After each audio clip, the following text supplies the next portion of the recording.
Hello everyone. So this is build 4 of One Last Night. I haven't thought about this again in ages, so I don't really remember that much about it, to be completely honest. Why is there a gallery? That seems stupid. That seems really stupid. October 4th. Neat. I don't even remember my voices for this, so that's a bit of a mistake on my part, I would have to say. Let's load you up. Bandits. Oh, right. They were kidnapped by bandits and they, like, got separated or something. Fucking hate the fact that they're doing this stereotype, but Arc 2. Captured, yeah, cool. Kind of on the nose. You could have done something better than that. You could have, like, made a better title for this arc than Captured. Like, Whoa. Whoa. Holy shit, what? This is hand drawn. What the fuck? That's based. Oh, I love it. It was nice to have a cloudless sky like the one tonight, giving a view of the stars that littered the void above the world. Not the light pollution of the city from before. Things were clear enough that you no longer need to travel far outside of town just to get a glimpse of it. I don't think that would. Oh, light pollution. Okay. Stars shone out alongside the moon, illuminating the ruined cityscape that rested on the earth below. It's almost like resting the blanket for it, with a knitted one draped across the sky.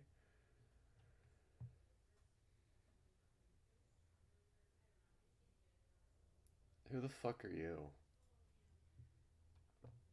Or at least that was the comparison the young boy he made as he stared up into it. This is a fucking kid. Okay, sure. He missed the days when he could make one at home. He was only 8 when it all happened, the world coming to an end. He wasn't even sure what had happened, just that things were different than before. No more accompanying to his parents at the store and just sit in the cart and see all the items lining the shelves. How the fuck is this person alive? They'd be dead. We're going to school to see his friends and learning an abundance of new and exciting things. He was just getting used to multiplication too. No more of any of what he'd grown used to in those few years he'd spent alive. Okay, that makes sense. There's a mom. That makes a lot more sense now. I was like, there's no fucking way you're alive if you don't have parents. Eli, sweetheart, don't stray too far from the camp, okay? You know how dangerous it gets out there at night. Well, aside from his parents. I will, Mom, I promise. Eli hoped the words were enough to reassure as he sat cross-legged near the edge of camp. Heat of his fire at his back. He used a finger and traced the imaginary lines connecting the stars, thinking about the constellations his parents had taught him. Why is this character being introduced? They're gonna die. They're all gonna die. Smiled at how good he is at finding them, spending each night scouring the sky for their distant whereabouts. That's that's not a okay. Not that I remember, at least. The smile only widened as he placed his favorite as by far. Zephyrus. Yeah, that's not a constellation. Though he had the story memorized by heart, he always asked his father to tell it to him before each bed each night. He could even recall the tail in his voice. I don't care. I don't care about this character. A long time ago, there once lived a man named Aziphiris. He came from humble beginnings with not much to his name except a decrepit little house. Yet he was happy, for he had a wonderful wife and son whom he loved from the bottom of his heart. He would do anything to keep them safe. Aziphiris developed a kind and caring nature. He helped those in his community, especially when the greedy king's soldiers came knocking. One day, a wounded man approached his doorstep, in need of aid. Unable to turn away a man in need, he brought him in and tended to his injuries. The man was a rebel who was attempting to usurp the king and create a fair kingdom for all, one where he and Azafiris would no longer suffer under his rule. Fortunately, a soldier had seen the man enter, and it wasn't long until reinforcements returned with him. Azafiris tried to tell them he was understanding, but the soldiers refused to listen to him. They burnt his house to the ground and took his wife and son away. Oh no. The rebels in Azafiris were sent to the underworld, their ties to the mortal realm severed. Instead of accepting his fate, however, he pitched a deal to the gods. Terrible idea. His fate had been unfair and out of his control, as was the case for most of his life. Rather than containing him to the afterlife, who would be allowed to become a hero in his own right. Like the gods themselves, all a person would have to do was utter his name to receive his divine aid. It was a desperate bid, one that both he and the gods could sense was futile. What reason did they have to take worship away from themselves? Gods all laughed at Azafiris, except for one. The goddess of night extended a hand towards him and offered a new deal. He would be allowed to return to the realm of the living once per century, where he would receive divine gifts in order to help people. This, however, would come at a cost. He must give up any distinguishable physical features, as such making him unidentifiable. Azafiris immediately accepted the deal and was promptly returned to the mortal plane. Meanwhile, the goddess of night engraved his image in the sky as a reminder of their accord. Ever since, there have been reports of a cloaked figure spanning ages, but not one could recall him having a face. So if you ever find yourself in urgent need, find Azafiris in the sky and bid him your request. If you're lucky enough, he might just answer. This is... that's... Okay, why do I care about this character? Why is he here? What does he add to the story? Other than, oh, I'm a kid that like really likes this story. Like, what does this add? What does this add to the story in any way? Whatever. Not that it matters. I mean, it wasn't like I was. Whatever.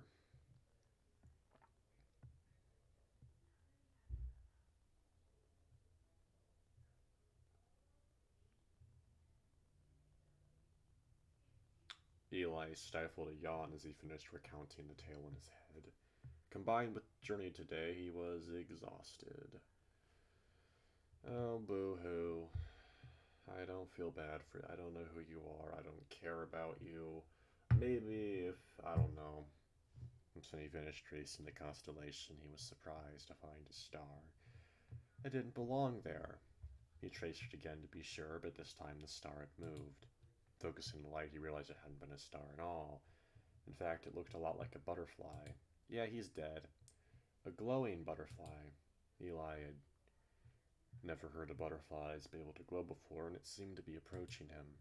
Stuck a finger out, watching. Letting it land as he watched it in awe, this had to be one of the coolest things he'd seen in ages. It was much better than those monsters he and his parents had to flee from days prior. Soft breeze blew at him and the butterfly took off, beginning to fly away. He watched it go, not wanting to let it leave. Behind him, he could hear the soft arguing of his parents. They'd been doing this a lot lately. Eli glanced between the butterfly and his parents, unsure of what to do. He had been a good boy, listening to everything they said, following the rules. If you go off right now, you're gonna fucking die. And I won't cry, I won't care, because that's a stupid thing to do. I don't care if you're a child. Knew sometimes his parents broke their own rules too, and they always asked him not to tell anyone. They said sometimes they just had to indulge. By that logic, shouldn't he be allowed to indulge once in a while too? With one final look at his parents, Eli quietly slipped into the night after the butterfly. Oh yeah, he's dead. He's fucking dead. It was a bit hard to see at first, as his eyes had started to adjust to the darkness while he followed the bug into the distance. He wouldn't stray too far, though, since that meant he could sneak back without them knowing he was ever gone. Wait up! Butterfly kept dripping further and further away as Eli tried desperately to catch up to it.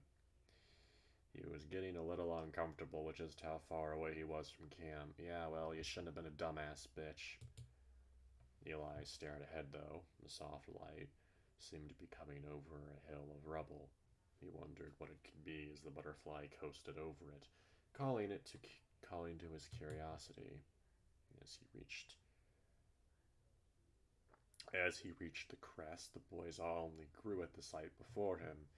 An entire swarm of the glowing butterflies were dancing in the air together. Oh boy. Marveled at the sight, drawn in by the lure of something new and beautiful. It demanded all of his attention. Eli stood mesmerized as the insects swirled together in a maelstrom of light. It's because of this that Eli failed to notice a man in the center of it all. The insects fluttered around the rabbit, obscuring a proper view of him.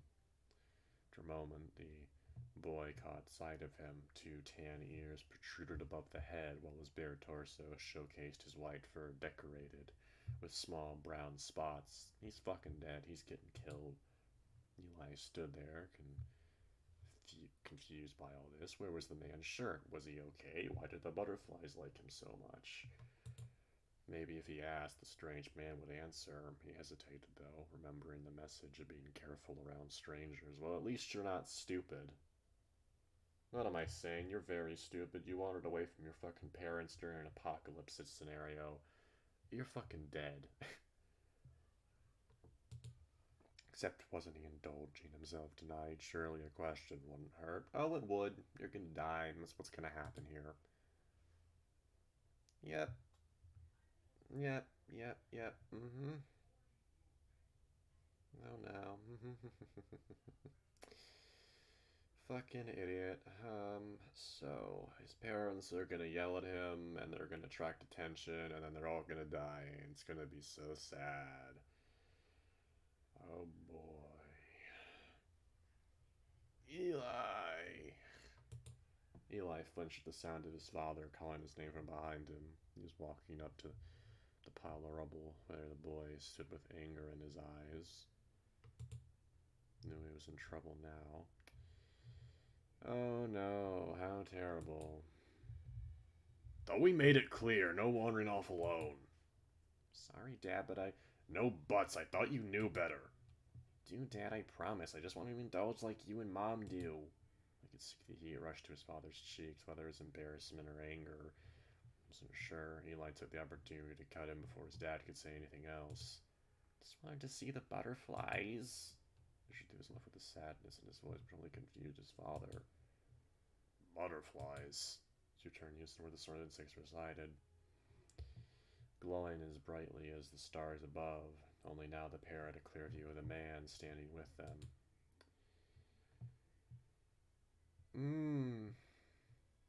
That's fucking cool. Holy shit, that's pretty. Like, obviously they're dead, but holy fuck, that's pretty art. Only it wasn't a man at all. From the upper jaw to the base of the ears, all flesh and fur had sloughed off, leaving a darker, hardened skull behind. Blood was splattered across its body, dripping from the eye sockets and the base of its two elongated tusks. Most eerily, however, was the hole in its throat, the source of the glowing and butterflies. They poured out in a shiny blue swarm, beginning to surround the figure once more. Eli knew this had to be another one of those monsters, another fated. Run. They're dead. They're so dead. Eli shook himself from the daze, looking up to his father in fear. Run now, back to your mother. He was frozen, not willing to leave his dad behind. Go! It was the final push he needed, hearing the terror and concern in his father's voice. Replacing the earlier anger, sending him sprinting away. I don't really feel attached to these people, so if they die, I don't really care. But the art's fucking gorgeous. Eli focused as best he could in his footsteps, desperately trying to get back to camp. His mom could help them. She always knew what to do. Stumbled as he ran, we heard his agony from behind, turning to see the swarm overtaking where his father stood. Then they set his sights back ahead, Paul pushing out. The brief imagery of what looked like his father being eaten alive. Butterflies didn't eat meat, did they? Oh no, I totally guessed it, and I totally feel bad for them. Oh no, these characters I've never seen before. So sad, the father's dead, oh no. Eli tripped when he reached camp and straight into his mother's arms, beginning to bawl his eyes out at the embrace. Eli, baby, what's going on? What happened? Where's your father? Without looking, the boy pointed behind him towards where he'd last seen them. Help him! I'm not emotionally invested in this at all, so I'm not even gonna try. Looking where her son had pointed, she saw the swarm of butterflies at the crest of the hill, where the figure standing amongst them. In its paw was a limp, lifeless corpse. Oh boy! Look what you did, you little retard! Eli's mom quickly knelt down, bringing herself to eye level with her son. It's okay, sweetheart, you're forgiven. Now Mommy needs you a favor, okay? Boy nodded as the swarm glanced in their direction. I need you to grab your bag and run. Be okay, I promise. Blah, blah, blah, blah, blah. Love you too. Come on, butterflies began their dance once more. Now go, whatever you do, and don't look back. The boy ran toward past his mother, having a small bag. He made a break for it. You had to listen this time, then things would be alright. Wouldn't they? Oh no, you're dead. You're dead. Eli ran as fast as his short legs could carry him, off into the ever-ending night. He stumbled frequently, tears clouding his vision at what had just happened. If only he'd listened, if only he'd never broken the rules, if only he was all he could do was run. Didn't stop when he heard the shrill scream echo from behind, wanting to look back, but knowing it was better if he listened. Instead, he kept moving forward as best he could, but he knew the creature was needing to close in on him. Yep, you're dead. Eli ran into an open area, what looked like the remains of a roundabout. He had to keep moving. Suddenly, the boy tripped, his foot failing to clear a piece of jutting cement, sending him sprawling forward onto hard ground. His back shot out of his hands as the pebbles scraped his exposed limbs. Eli let a cry of pain and began to sob more furiously. Oh no, I was right. He's dead. Oh no. Unless someone saves him. He sat up, gazed focused on the way he came. Butterflies were closing in. The writhing mass of flying insects were going to do to him what they did to his parents. Slowly, stalking behind them was the rabbit, more glowing vermin pouring from a hole in his throat. Was this his end? Wasn't he too young to be brought to the underworld? Oh no, how terrible. An idea struck him. He turned his gaze upwards to the open sky as he searched for the constellation of his hero. Last bit of his courage he could muster, he whispered the words he'd used so many times in the past, but finally for a reason more serious than a petty want. Please, Furious, help me. Oh boy, is someone gonna jump out and save him now? Oh, okay, so I was right. He's dead. Cool. Butterfly, yep. Cool. Oh. Neat. Help me. Swarm to the skies above him, blocking it.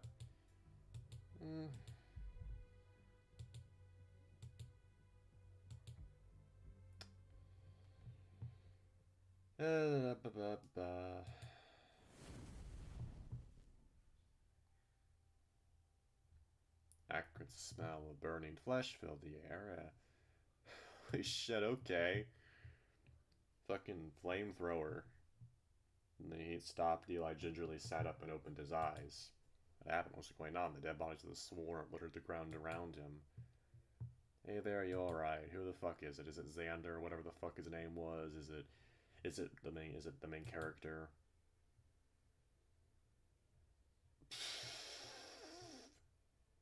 Oh my god, are we including fucking fantasy into this now? Furious then looked down at Eli, stopping as his mind processed what he was seeing. Shit, just I mean, the boy shook his head as the two stared at each other, both surprised to see the other for different reasons, till a guttural shriek brought them back to the present. Simultaneously turned to look at the rabbit, its eye sockets beginning to glow a similar shade to that of its companions.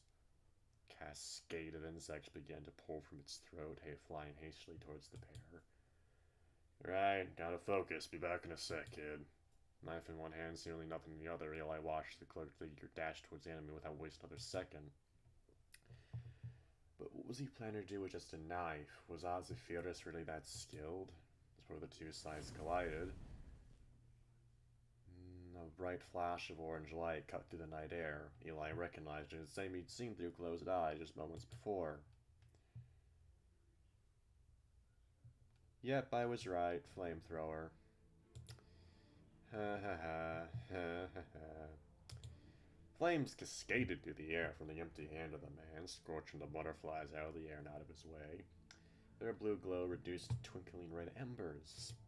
Eli couldn't believe his eyes. He didn't recall any mention of the hero having the ability to summon flames. Glinting metal on Ozyphirus' back drew his gaze to the canister attached there, likely the source that was fueling the fire. While the insect corpses dropped to the ground or turned to ash from the spray, the cloaked figure was gaining grounds towards the swarm. That cry from earlier resounded again, with primal and ear-piercing. It could tell it was losing, and it wasn't happy. Well, would you be if you were being burnt alive? And the cloud of butterflies poured from the hole in its throat, though this time the creature was much smaller than before. Although it was hard to tell from this distance, Eli could have sworn the pieces of its own flesh seemed to be turning into those same butterflies as the bones beneath grew more pronounced.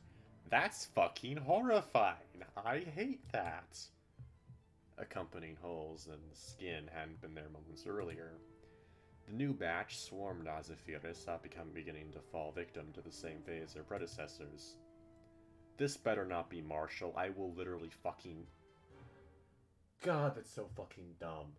If this is Marshall, I'm going to be so fucking pissed. That is absolutely an ass pull. However, they began to learn from their mistakes, a portion of them flying out and diving toward the opposite exposed side. They never made contact, though, as a blade danced through the air and sliced through their minuscule forms. Fire in one hand and dagger in the other, the butterflies had only succeeded in slowing his progress for a moment as they fell, their burned bodies cluttering the ground below. The swarm was dissipating fast, and the rabbit was looking angrier than ever. Its body panted as if it were gearing up for another shriek. One that never came. All that Eli could see was a brief reflection of light through the air before a gurgle came from the rabbit. Something was protruding from its throat now, an object that his eyes tracked back to the now empty hand of Ozyphirus. Butterflies seemed to stop in the air as well, the connected minds of the beings all processing what had just happened. That short moment of hesitation was all that the hero needed to close the distance, to set the main body alight. Sound was horrific, a high-pitched gurgle of pain as it flailed in the flames, trying desperately to escape. Were it not for the knife lodged in its neck, Eli was sure that the shrieks would have been even more haunting in the night air. A few remaining butterfly descended clumsily on Ozyphirus, attempting to stop the stream of flame, their blue glow dimming as the moon of the rabbit slowed. Oh boy, so yeah, that was way, way overblown. That really shouldn't have been as much as it should have been. That really shouldn't have been so much detail about, oh my god, he's burning the thing, so cool. Silently, the cloaked figure stood over the burning body as the dull insects dropped from the air. Oh, for fuck's sake, what did I do?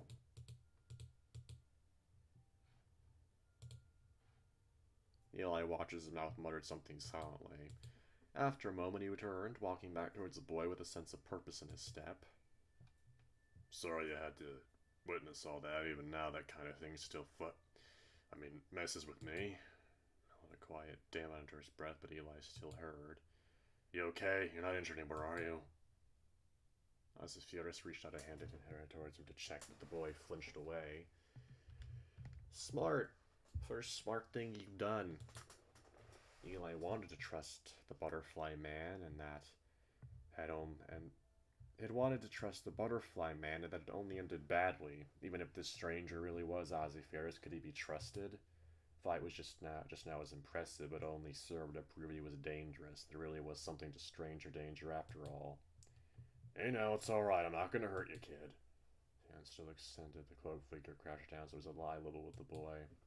Just wanna help.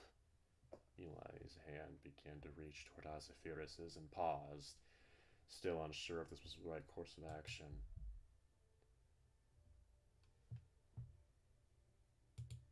How the fuck is he talking?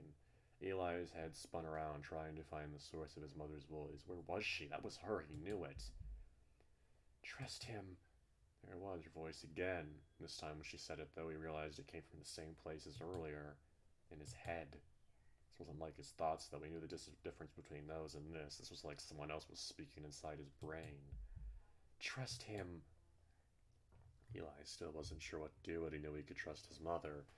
She had only ever done things for him, and if he listened to her, they'd definitely see each other again soon. So the boy turned his attention back to the man, only to find him scanning the area rapidly. What was it, kid? What did you hear? The man brought his gaze back toward Eli, a concerned, questioning look in his eye. Him took a moment for him to find his voice. I trust you. As if Ferris paused at that, her letting out a laugh. It was deep and hard, something that made the boy feel safe. I should hope so. I just saved your life. His hand down ruffled the boy's head fur. Glad to hear it, bud. Now why don't you tell me your name? I can't just keep calling you nicknames after all. Eli shifted into a cross-legged position, getting himself more comfortable. I'm Eli. Pleasure to meet you. Man relaxed at that, his stance taken and welcoming and open demeanor. Eli, huh? Strong name for a strong boy. Very polite too. Parents taught you well. Mention of Eli's expression soured as tears sprang to his eyes. He still didn't know what had happened to them. Were they okay? Were they safe? He knew neither of these things were likely the answer, but he had to believe they might be. He had to stay strong for them. Meanwhile, Ozyphirus cringed at the realization of the impact of his words. Shit, I'm sorry, kid. I didn't mean to upset you. Voice changed to a whisper as he muttered under his breath again. Man, I wish I was better with kids right now. I was trying to think of something to say that could help. Oh, I never introduced myself. I know. Trip insistles. You're Ozyphirus, right? Confusion was the man responded. Ozyphirus? Oh, the hero from those stories. Sorry, kid, but... Towards the boy, seeing desperation in his eyes. You guessed it, that's me, alright. Glad I know I'm still a fan nowadays. Eli noticeably cheered up at that, causing the man to relax. How can I help you, Eli? Sounds the boy pondered what the next step was. Should they go back and look for his parents, or was it better to wait here? Told him that he was younger, that if he ever got lost, the best thing to do was stay put. But right now he wanted to be somewhere that didn't smell this badly. Saphira stepped in, seeing the boy's hesitation. Tell you what, kid, I've been a bit tired and could definitely use some good rest. How about I bring it back to my camp? Stay there for the night, you can have some time to sleep and think. How does that sound? I smiled softly and nodded, brushing the dirt off himself as he stood up and reached for Ozyphirus' hand to hold as they walked. Instead, the man hoisted the boy on his back so he wouldn't have to walk. Resting there, the boy felt safer than he had in a while and began to drift off. Into the hood, the man smiled gently to himself. Sweet dreams, Eli. Cool, so that's introduced for some reason. The only reason I can see that this would be introduced is if this dude is actually Marshall, and in that case, I'm severely fucking pissed. I don't know why, but I think it would be way more compelling if he was fucking dead, and the main character had to deal with that. But sure, let's just have him be alive. 'Cause why the fuck not? Why not? Why wouldn't he be? Why wouldn't we want any character growth whatsoever for a fucking character? That's insane. We wouldn't want that. No, character growth is stupid. With that, the two set off into the ruined city, accompanied only by the stars shining from the cloudless sky above. Cool, can we get back to the main character and Xander now? I really don't care about those two. Oh, we're getting another journal entry. Dear Marshall, why does it still hurt even after all this time? It's been over a year since I saw him last. I thought it would have been fine by now. You ruined so much for me, and I've worked so hard to heal those scars, to move on.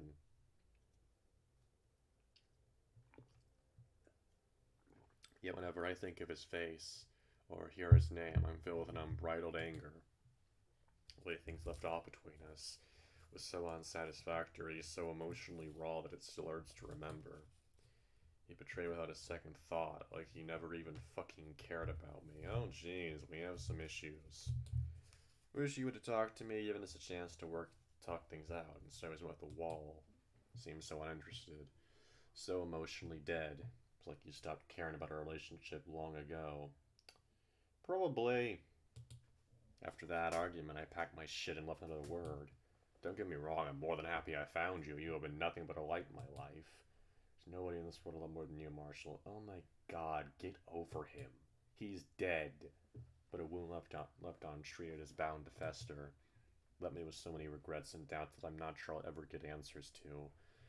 Never want to see him again, and I want to sit down and talk things out at the same time. It's so confusing and clear all at once.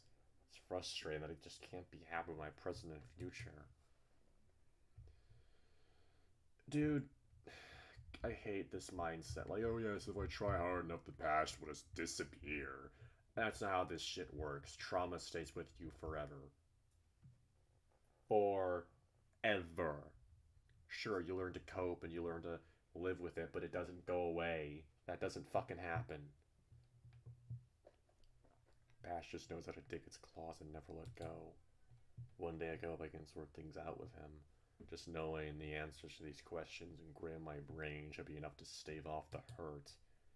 For now, I'll take it one day at a time. Recovery is a process after all. At least I have you to help me through it, my love. Oh my fucking god. I know you'll always be there to support me. First step I should take, though, is saying his name. I've avoided this until entry to keep some semblance of control over my emotions. It's a baby step, but anything is progress at this point. Better to confront my demons now than have them berate me later. Sign off now. I've got some stress baking to do. Think some croissants would do nicely. See you soon, my beloved. Love, Alex. P.S. Dear Alistair. Okay, that's a British boy, maybe a Russian boy. If you ever read this, go fuck yourself. Mmm. Oh boy, that's juicy. That's juicy. Alistair. Oh, that's a fun name, though. Oh man.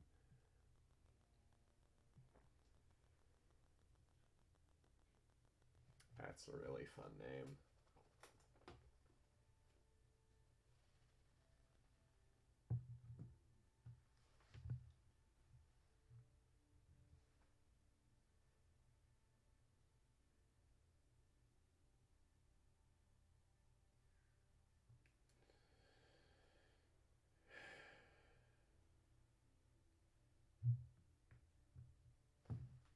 It's hard to keep proper track of time when you can't see anything. Granted, a little light does shine through the fabric of the bag on my head helps, and it all seems to drag on forever. And the amount of times we've stopped to sleep, this is probably our third day of walking since the ambush, and it was getting dark already. The Dennis had drowned down us with chloroform. I'd woken up a few minutes later with something on my head and a massive headache. Part of me wishes the chloroform did work how it had in the movies, and the fuckers would have had to carry us out of there for hours. Instead, our hands were tied behind our backs, our pockets searched, and we were forced to walk blindly. Said binding only served as a lead so we couldn't flee. I slept in shifts, making sure to watch us at all times. Any attempts I made to free myself or for either Xavier or I to talk to each other were met with swift physical punishment. Oh boy. Our captors could only do so much considering we still had to be able to walk, but they made what little they could do count. For now, I was using the eavesdrop and glean what info I could before we reached our destination. What I learned so far is that we were en route to their home base, somewhere farther into the city and close to the lake. The route we were taking was the safest one. but not the fastest. They didn't want to risk encountering any faded or potential wannabe heroes. Wasn't sure for how long, but it was clear that they'd been stalking the outside of Haven, waiting to capture more prisoners like us. New info only brought new questions to mind. Oh, I'm sure. I'm sure. Why do they want prisoners anyway? Wasn't it to steal from people? All this was, of course, for their boss, whom they frustratingly hadn't said the name of. Maybe they had some kind of taboo overseeing it. I'd heard of stranger things in these post-apocalyptic groups. Stumbled suddenly, started myself out of my thoughts as I barely caught my balance.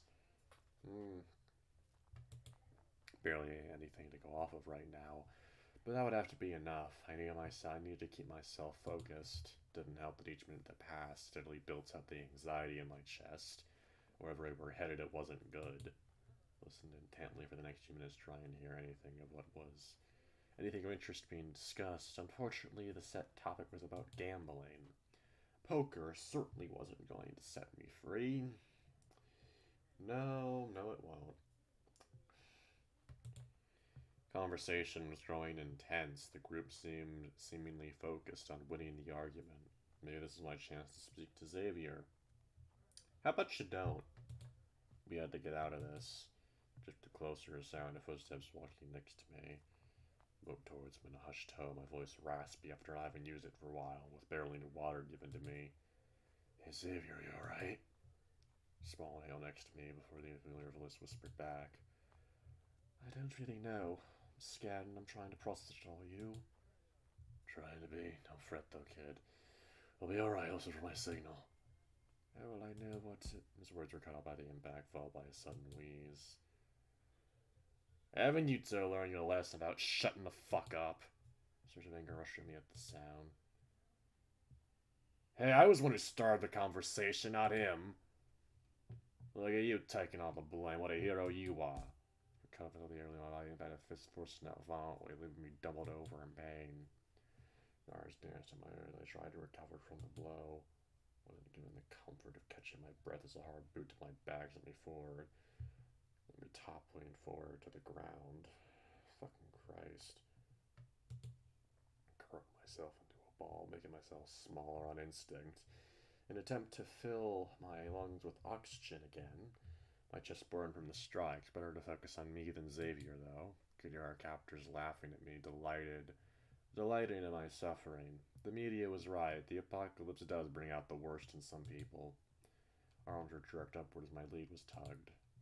Get up already. We're finally here. The little movement capabilities I had to push myself into a sitting position, just barely getting my legs under my feet to stand. We walked forward. I stopped. The female bandit's voice raised to speak to the others. Wait here a minute. I'll let them know we're here so the boss can come and see our haul. So moved away from us, leaving Xavier and I to deal with the remaining two bandits. This is our last chance to try something. Anxiety reached its peak, stress spreading throughout my body as I let my fight or flight instincts take over. Had to act now. Grabbing the rope behind me, I tugged forward suddenly and held it slack as the dam was brought closer toward me. Took a big step back and flung my head backward, hoping for the best. Felt the crunch of his nose that had impacted against my skull. Fuck! Rope dropped as he let go from the shock, and opportunities to kick backwards and send him onto his ass. Do this, I could get us free. Sounds of a scuffle next to me. Xavier didn't realize that was the signal. As fast as I could manage, I grabbed the rope and my movements were altered entirely as a loud and sudden cry of pain resounded from the direction of the other bandit. Well, I'd never heard him yell like that before. It was unmistakably Xavier. Take another fucking step, mother, your boyfriend's fingers gets broken, understand? Frozen from the shock of it all, the adrenaline in my body's reality set in. Of course they'd use him against me. What other tactic did this scum have? Stood still as the remaining fight left my body, replaced with guilt as Xavier softly whimpered over his broken finger. Which they wanted to reason with myself that it was worthwhile attempting to gotten us nowhere. We're still captured by a group of bandits, and now Xavier was injured for whatever was to come. I heard the grunts of my captors standing up, eyeing me as I read to myself whatever harm was to come. Pay for that, you fuck. Hey! Once I was thankful to return, she seemed more reasonable than the other two, but her punches always hit the hardest. Damage the goods any further, the less till we need. She had sighted in the second bag as I could see his eyes boring a hole through the bag. Don't fucking try anything, that applies to all of you. Now let's go, we don't want to keep the boss waiting. Spying our hands were raised, we started walking forward, an annoyed grumbling in the air mixing with the sound of our footsteps. Gravity of our feet changed to something harder as the resonance shifted. We rolled into a building as echoes of conversation grew louder the deeper we went. Only way out was through. Whatever came, we'd have to face it head on, one way or another.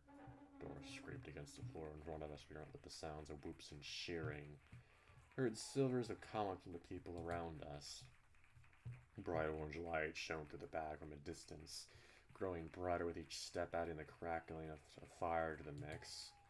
Everyone excited for our arrival, looking forward to whatever they planned to do with us.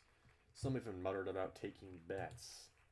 Hated being the center of attention of this. Whenever a speech had to be delivered at Haven, another member of the council would always have to handle it. Something about being able to having to stand up in front of a group of people and speak robbed my mind of anything I had planned to say, even if it was written down for me. Social anxiety is a bitch. You can say that again, Jesus. The crowd began to quiet. A set of heavy footsteps entered the room. The sound echoed purpose and pride, the person they belonged to, knowing they dominated the space. Next to them was a softer pair, clearly meant to be less noticeable than the first, an advisor, second in command. Okay, I have, like, this is either Alistair or this is either Alistair or Marshall. It can't, like, that's basically, or maybe it's a completely different character and it's not going to go the cliche route, who knows? I hope that's the path it goes. Room came to a hush as I presumed who was the leader, who I presume was the leader, stopped in front of Xavier and I. We were pushed roughly to our knees before them, meant to kneel before the person who would decide our fate. My, it seems we have some new valuable merchandise on our hands. Oh my god, are they doing fucking slave trading? The voice seemed to fill the room, loud and coarse, with slight twinges of a foreign accent. Oh, okay. So I was okay. A depth that would only help command my attention, a natural-born leader. Except I was more used to my blood beginning to run cold, my body going still. I was all too familiar with this. Okay, you went the cliche route. It's fucking Alistair. His steps moved around as he inspected our bodies. They're in good condition too. I'm sure they put on quite an entertaining show. Not behind us. Though the injured finger on this one might prove troublesome. Can I make a note that I haven't treated before tomorrow? Yes, sir. Stretched of heaven somewhere, where the softer steps had paused, indicated Cal was the person accompanying him. His way back before us, I could hear the grin in his voice as he spoke. As you all may already know, with the addition of these two wonderful specimens, we finally have enough recruits the next round of Wonderland. Cheers echoed from the room, the band celebrating before being quieted once more. I looked forward to seeing each and every one of you there, and I thank you to the three who brought them here. Excellent work. Clapping, there's joining in a round of applause. Treating this entire thing as for a performance. As if this was a circus where he was the ringleader and we were freaks on display for the adoring crowd. I always knew he liked being the center of attention, but hearing him like this was sickening. Now, without further ado, what do you say we all greet our guest properly?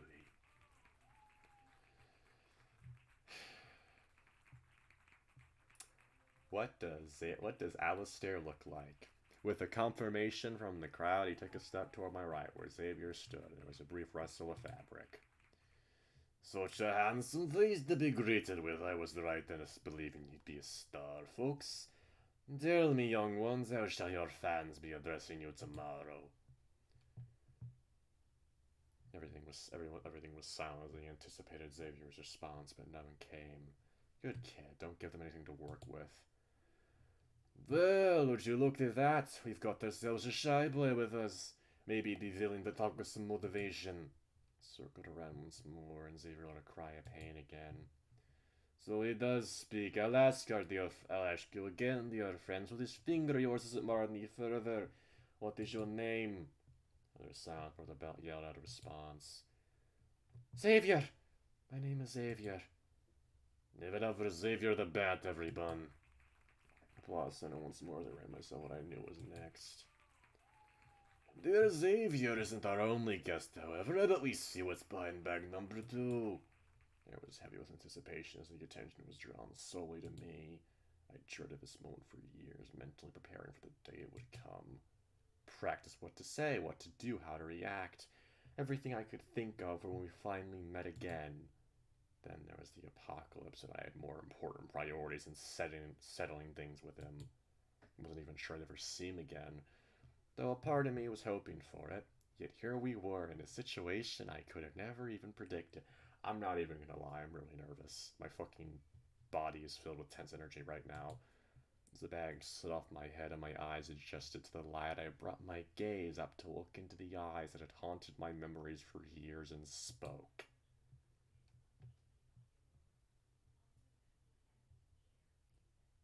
Hello, Alistair. Everyone remained silent as I waited for a response, punctuated by the shock on Alistair's face as he stared at me. It's been what, a little over 3 years since we last spoke? You know, I should be taking stock of my surroundings, trying to learn everything I could about where I was, what was happening. Instead, all my brain could focus on was the anger starting to burden my chest at seeing him again, the rage that had spent so many years simmering just beneath the surface started to boil over. My eye not wanting to leave his face, I watched in shock as the shock was replaced with a smug laugh as he pieced together his composure. Holy shit, Alex, is that really you? Couldn't help but sigh, his face transforming into the smirk I'd grown to hate. Unfortunately for the both of us, it is. I admit, you got me good there. I really thought you'd died by now. You were basically a glorified house husband last I heard. What was his name, Michael? Well, times and people change if you hadn't noticed. For example, I wasn't expecting to meet you again after being kidnapped by your cronies. Those fair and love and war. Oh, you taught me that. Rolled my eyes at the lion. You always did love trying to use my words against me. I have to say, though, the leader of a bunch of assholes does suit you perfectly, even dressed for the occasion.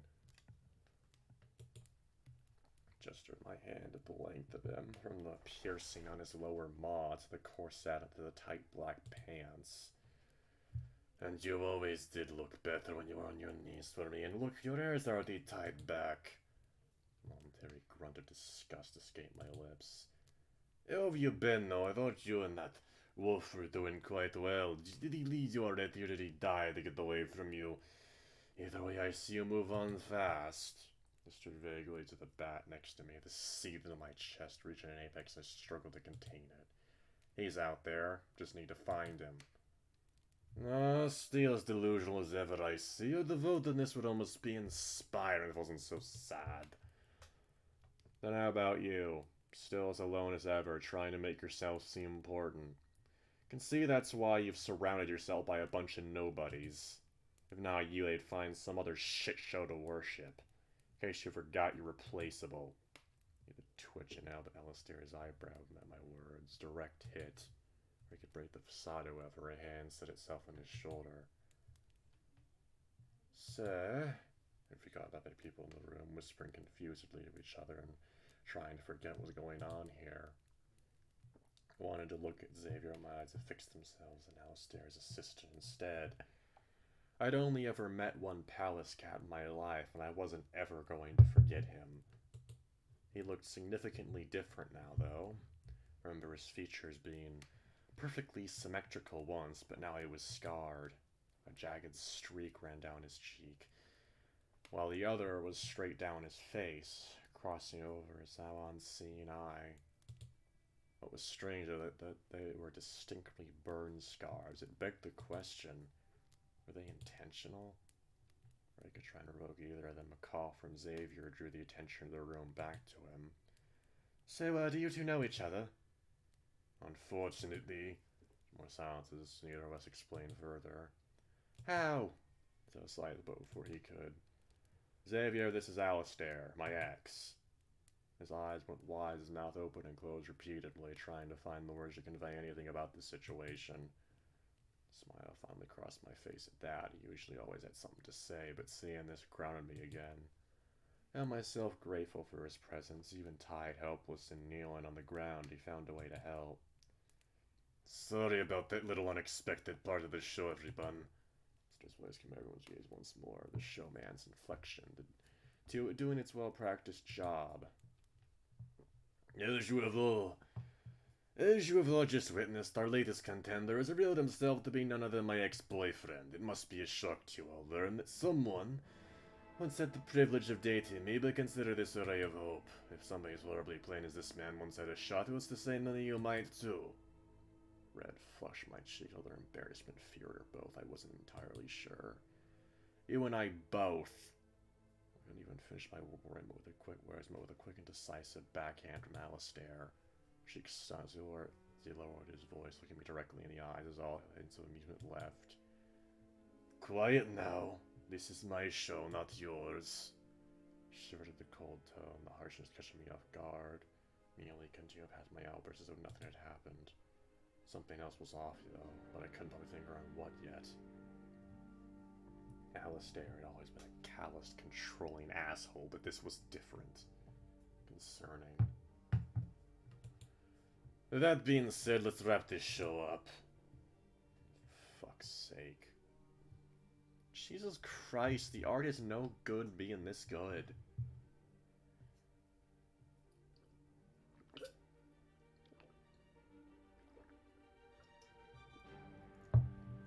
He turned to the two of us. Both he and Cal, staring down when he knelt. Attention the rest of the band is focused on us with nary a whisper.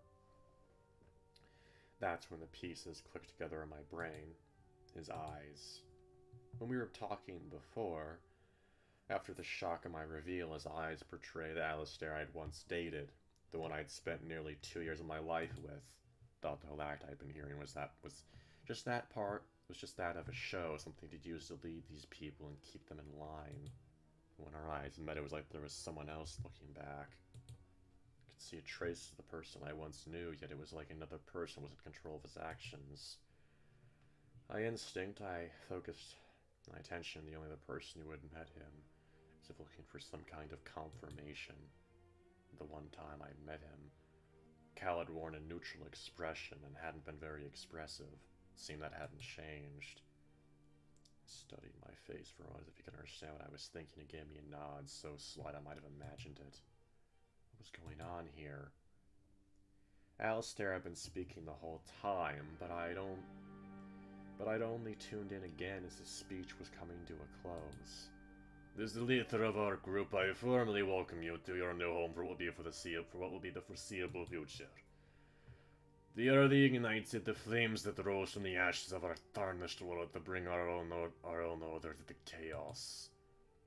We are what this world needs to bring forth a better future.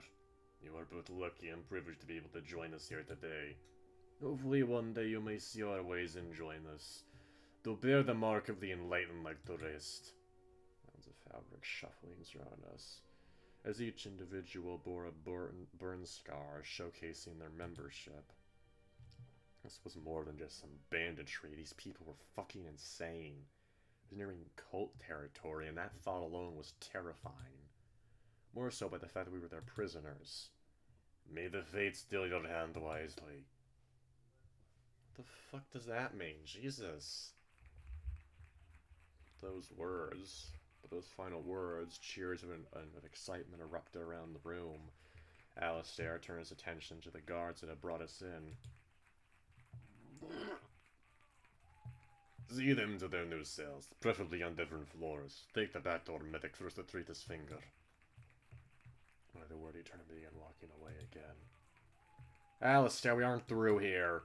Always on my throat again, process the words I was saying.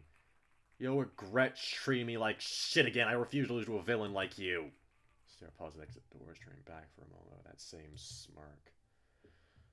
Oh, Alex, always so dramatic. Whoever said I were a hero? That he was gone, turned to fabric and the lion stalked away. Kyle followed behind him obediently, not looking back. He was tight as the bandits forced me to my feet again, following the instructions as their leader had left. I looked for Xavier, trying to fly amongst the chaos. When I finally did, a scared look was splashed on his face. Tried to will myself to say something motivational, to find the words to tell him everything was going to be alright.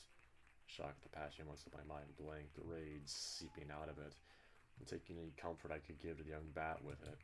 The next two instincts were dragged in opposite directions, losing sight of the other in the crowd. I wasn't sure when we'd see each other next, and my guess was that whatever was happening tomorrow, felt the anxiety building again, fear of the situation kicking in. Most of all, what I felt was guilt to not say anything to Xavier. If I didn't have any hope for the future myself, was the point of lying to him? Jesus. This got spicy real fast. Okay. Didn't really know what to expect when they said they were going to put us in cells, but it certainly wasn't, including a family photo album. Flipped through the pages, watching the lives of these strangers as they first met, got married, and had 3 kids together. Where they were now is anybody's guess, but hopefully they weren't locked in an abandoned storage unit. When the bandits had led me through the halls, they thankfully hadn't placed that old bag back over my head, so I'd gotten a good glimpse of my surroundings. Looked like it was on one of those self-storage facilities, each room serving as a bedroom, a cell, or their intended purpose of a storage. It was impossible to know what kinds of things had gathered here over the years, but there was enough I saw in my water to distract myself a bit. Cell they'd throw me in had box after box of pictures of various families, illuminated by the small lantern they had given me to see. One of the 3 useful things I'd been given. The other being a lidded blanket for personal business and a decently sized blanket. Home Sweet Home. Picked another album up and began flipping through it. Pain of sadness grew in my chest, knowing that I no longer had any photos of my loved ones. Tears began to well in my eyes, blurring my vision.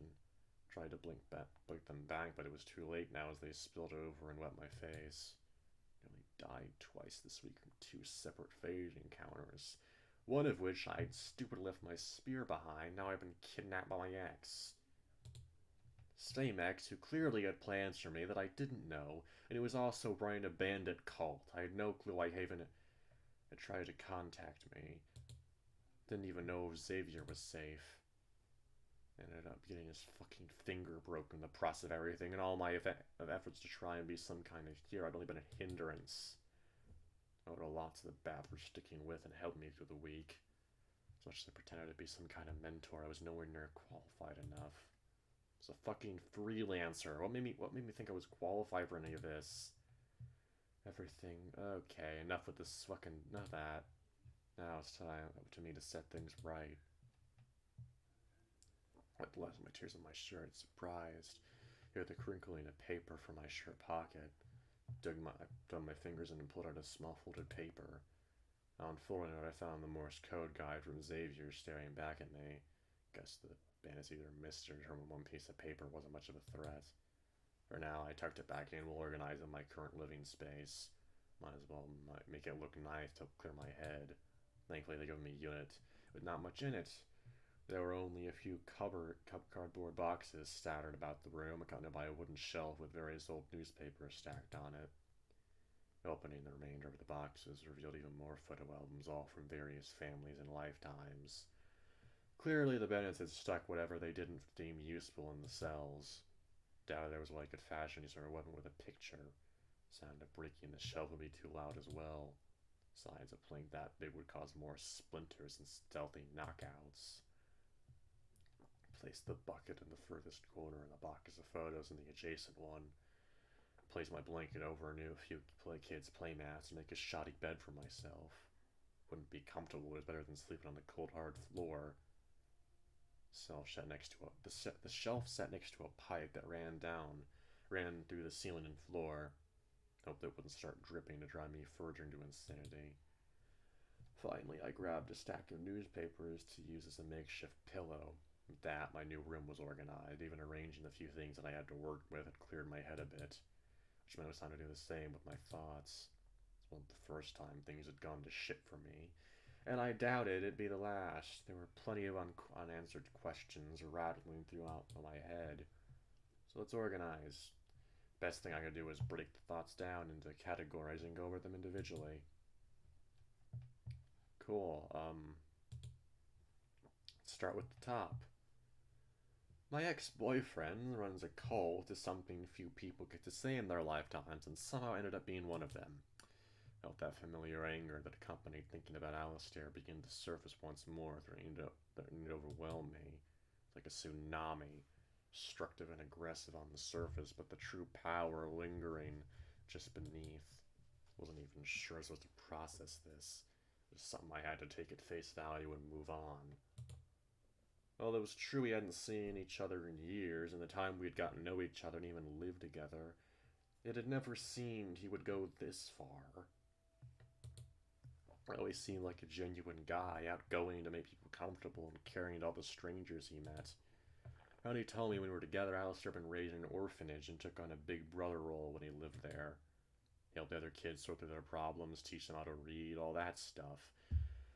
All the way until he moved out at 18.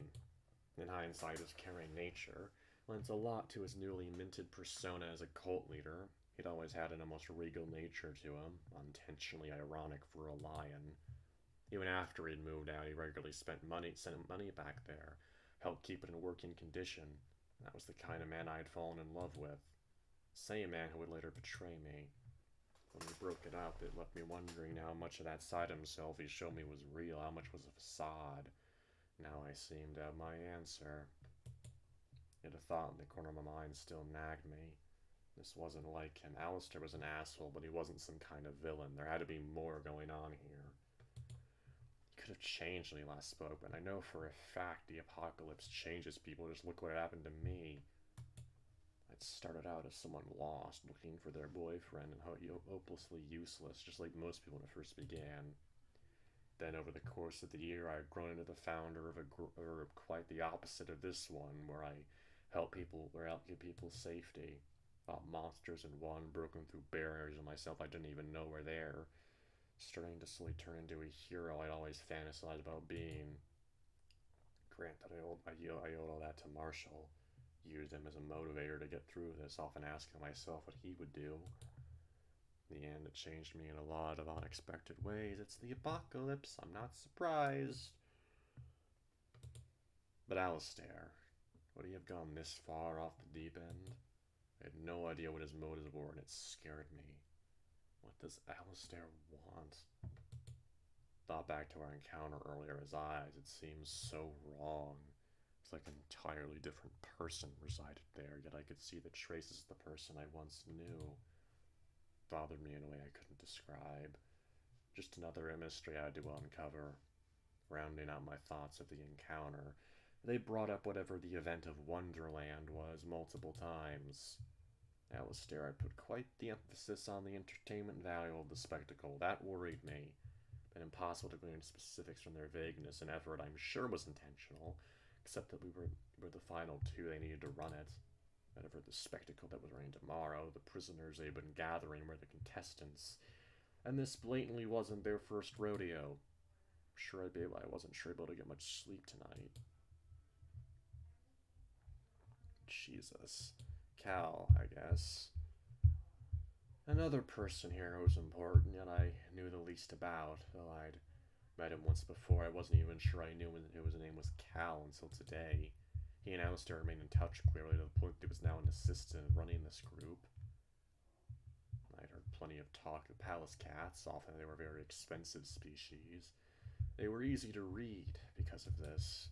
Yet Cal seemed to show anything but emotion, his whole face neutral for the whole exchange despite everything that was happening. He had his own story I was keen to learn, showing how he got those scars. I'm sorry, that shouldn't be funny, but it it is. It just is, okay? Fuck. It was unnerving to think they'd been the entry price of joining the group. Yeah, you don't say. That's a bit fucking concerning.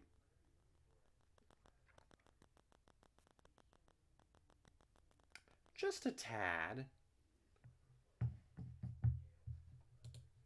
They'd looked significantly like burn scars, and that would align with the name of the Ignited. Couldn't imagine he would only give up one of his eyes, though. Shuddered at the thought. Was it some kind of initiation ritual? Was it forced upon him? Which brought me to that nod when he made eye contact earlier. I still wasn't entirely sure it was there, but I can't imagine why he would have made it up. Could have just been Alice. He could have just been with Alistair over the past few years, seeing how he changed into the insane cult leader he is now. Given I was his ex, I doubt Alistair would want to talk much, especially considering that things had ended in a huge, heartbreaking fight. Cal, on the other hand, might be the exact person I needed to fill in that gap and get some proper answers. Just had to figure out how to talk to him alone.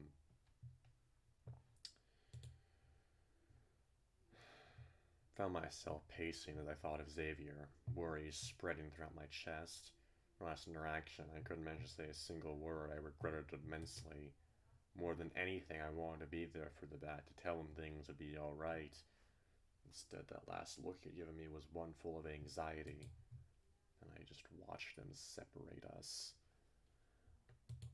My desperate bids to be a hero was acting far from heroic. I'd let my emotions get in the way and had floundered. Kind of my villain days with the bat, I'd grown to trust him significantly. I regretted the skepticism and suspicion I'd shown him so much of.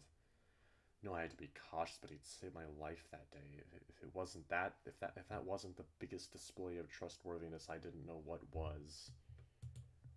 Doubted him for days, even though I was already convinced. The trauma of that bunker was real, and I knew it from the start. The look in his eyes told me everything.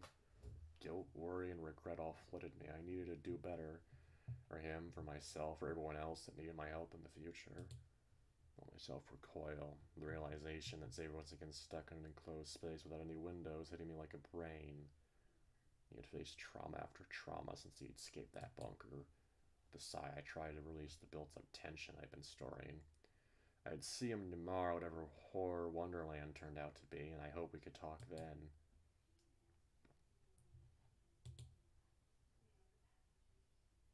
The whole purpose of Xavier and I going to Haven had been to see why they had sent someone for me. It was possible it was due to the emergency with the bandits stalking them, but that didn't feel right. It had to be something else. The main reason they came to mind was that they had information about Marshall. Seemed like a long shot, but I couldn't help but hold out hope. Over the past year, I'd done everything I could to try and find him.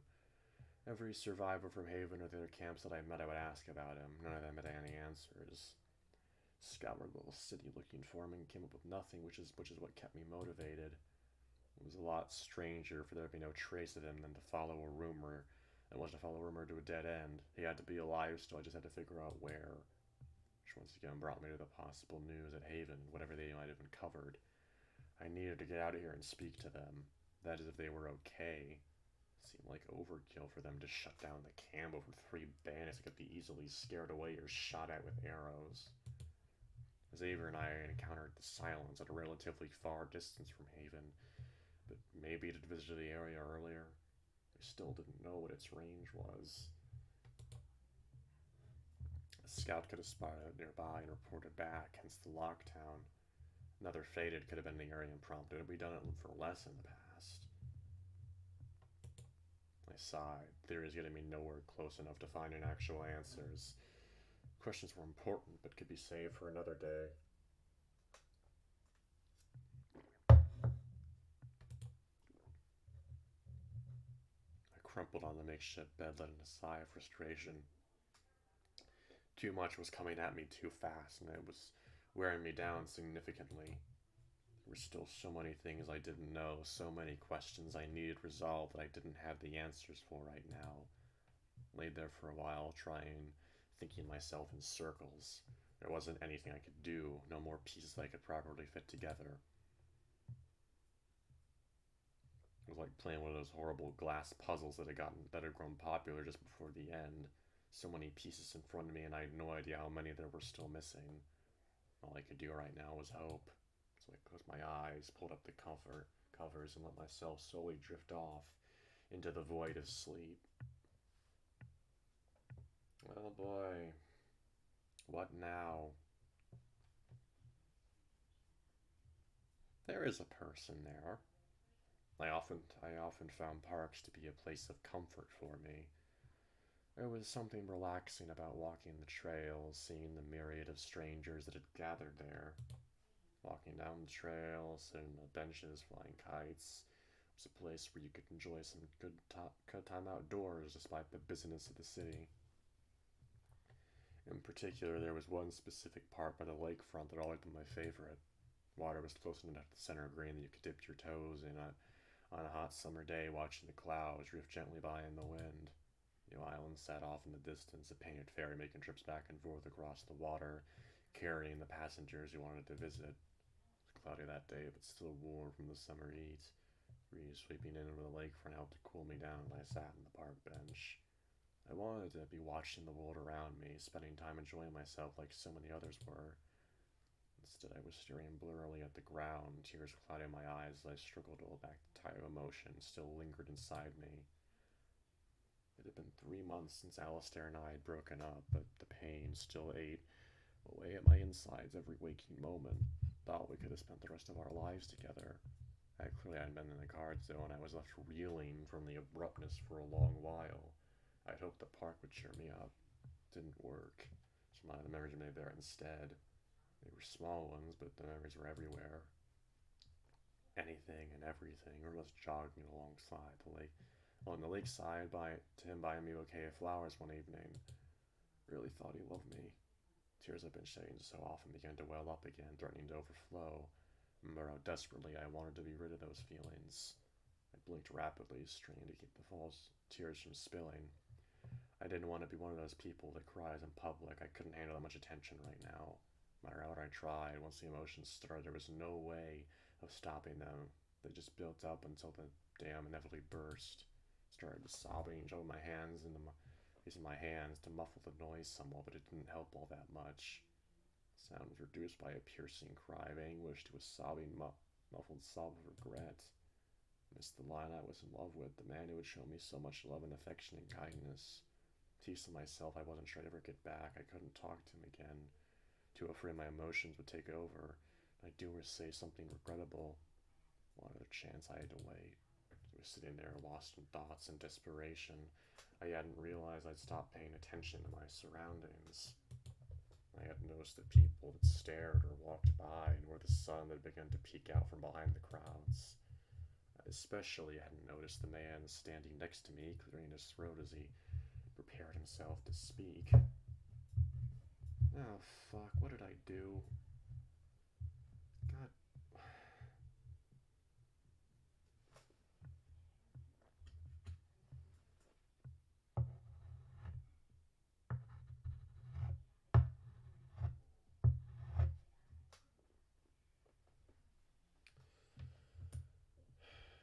Fuck.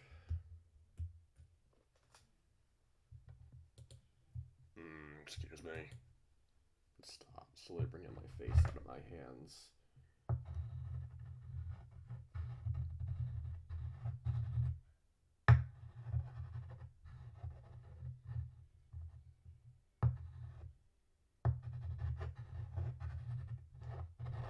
So this is how we get Marshall met. Okay. Neat. Thought you might need this. Need what? Okay. Fucking.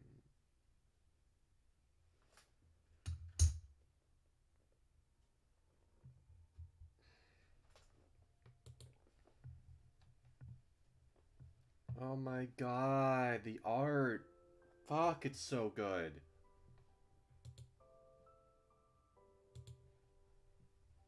I turned bashfully to look at the stranger, feeling the heat growing in my cheeks. Illuminated from the sun stood a large, tall wolf.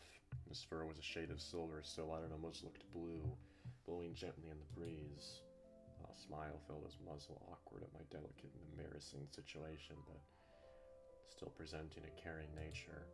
Wearing a navy blue button up, the topmost button undone, he held his hand while carrying a white handkerchief that must have been in his breast pocket. What I focused on most were his eyes. They were full of concern, to be sure, but the color wasn't like any I'd ever seen.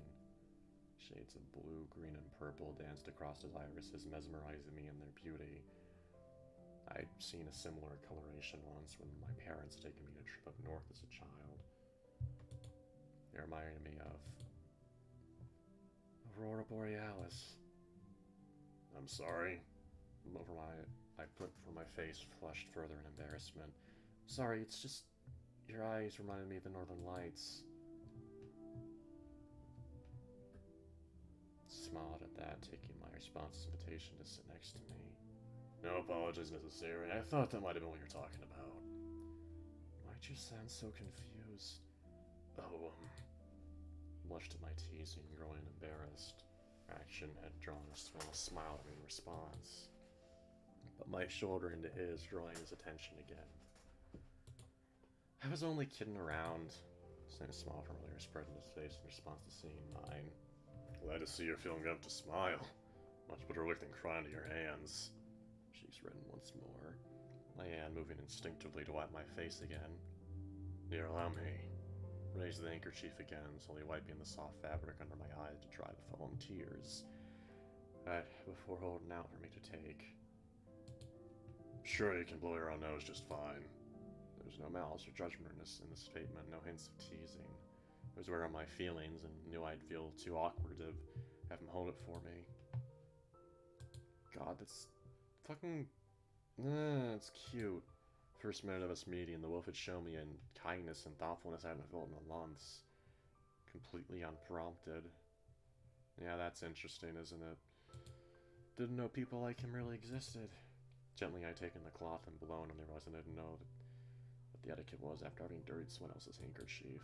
So I don't hold it, lower my hands on my lap and staring at the crumpled thing. Don't mind me asking, why are you so upset? I ain't silent, unsure whether to say anything. He hadn't taken notice that I hadn't outright refused and pushed forward. No, I'm a stranger, but sometimes telling your problems to someone you don't know can help lift some whatever burden you're bearing, even just a bit. Need, I'm here. Need, I'm here to help. It was those final 4 words that got to me, echoing repeatedly in my mind. I heard it plenty of times from my friends, and I know they all meant them. But right here, right now, hearing them from someone I'd never met, it chipped a small piece of that sadness that had been consuming me, threatening to pull me down into it. People like him in the world, and maybe things wouldn't suck for whatever was to come, at least for a little while. So I told him. All came pouring out of me like a flood. Everything from meeting Alistair, him asking me out, our almost 2 years together, to what had happened 3 months ago when our relationship had hit its end. What happened? All of that time, all that trust built, everything, thrown out the window in a single fucking evening. I'm hurt, I'm scared, I don't know what to do with myself anymore. I wasn't sure when I started crying while my tears had soaked the wolf's handkerchief. Worst part of it, the thing that keeps my heart coming back to, is that I was so sure he loved me. Where did things go wrong? Not even worth loving? The stranger had been silent the whole time, giving me his full attention as I ranted. Wasn't sure whether I'd gone too far in my ramblings. Is everything to unload in a person, even a friend, let alone someone I'd met just minutes before? Waiting for him to speak, to tell me maybe sorry he'd said anything that I was too much. I waited to hear him regret ever speaking to me, to just get up and leave. Someone so close to me had cast me aside. What reason was there for this man to stay? Not a moment after that thought he surprised me. Felt the warmth of his body wrap itself around mine, bringing me in for a hug. Body was strong but soft, his fur silky smooth and smelling of citrus.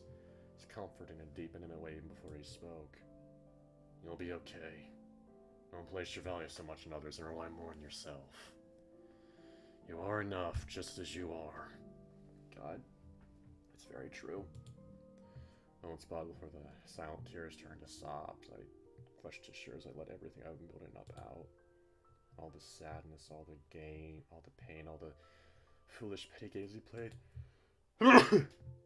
Excuse me. It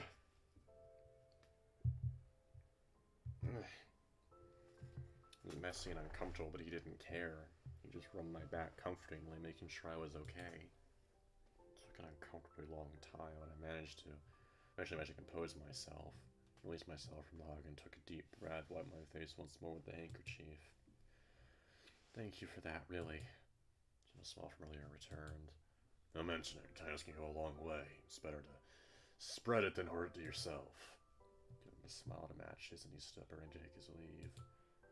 Oh, before I forget, take one of these. Hand me a small rectangular business card. Ever need anything, even if it's just to hang out, take your mind off life, text me. Nodded and smiled up at the wolf. Will do. Squinted the card, reading the small text. Marshall. Grin grew larger across his muzzle, flashing some of his perfect ivory teeth at me. Happy to help. Alex. Still flew quickly behind him in response. See you around, Alex. See you, Marshall. With that, he turned and walked into the distance. Impossible for me to know at the time just how significant that moment was. The impact Marshall would have on my life. I hadn't even considered where our relationship would go from there. I just known one thing. For the first time in months, I'd felt that just maybe everything was going to be alright. God, that's fucking cute. Oh boy. Loud or something metallic resounded through the room, stirring me out of sleep. A sense of longing had grown in my chest at the memory I just dreamt. If only my problems were as simple as they were then. Only Marshall was still at my side, didn't know what to do. I sat out, stretching out my back with a yawn. I wasn't sure how long I'd slept, nor what time it was, but I was thankful for the peaceful rest. I remembered the noise, then drawing my gaze to the shutter at the front of the door. At the front of the room, there was something on the floor near it. Grabbed the lantern nearby, surprised it had lasted the night, and walked over to find a small metal tray. Oh joy, room service. On it was a bowl filled with gruel and a small cup of water, some of which had spilled onto the tray. Guess this is what my breakfast would be for, then would look like for the near future. Hauled the tray back over my bed, staring at it intently. Had to weigh my options here, considering there's a significant chance this meal could be poisoned. Even if it was only slightly toxic, the consistency of meals dosed with it would wear me down faster in an attempt to break me.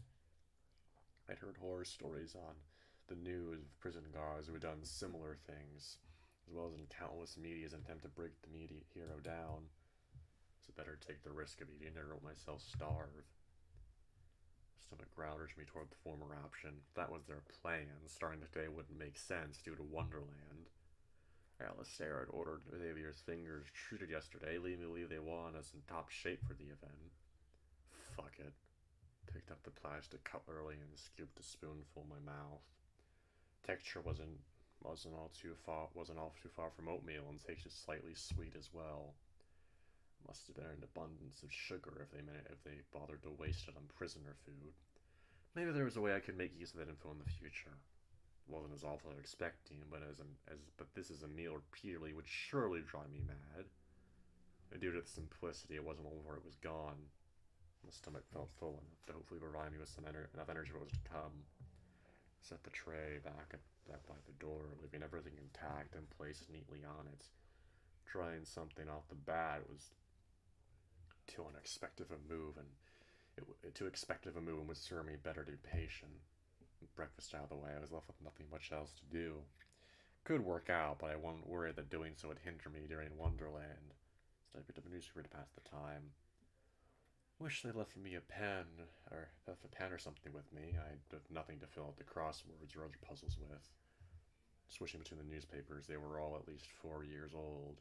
Some even went back decades, covering world events and local stories I remembered hearing about growing up.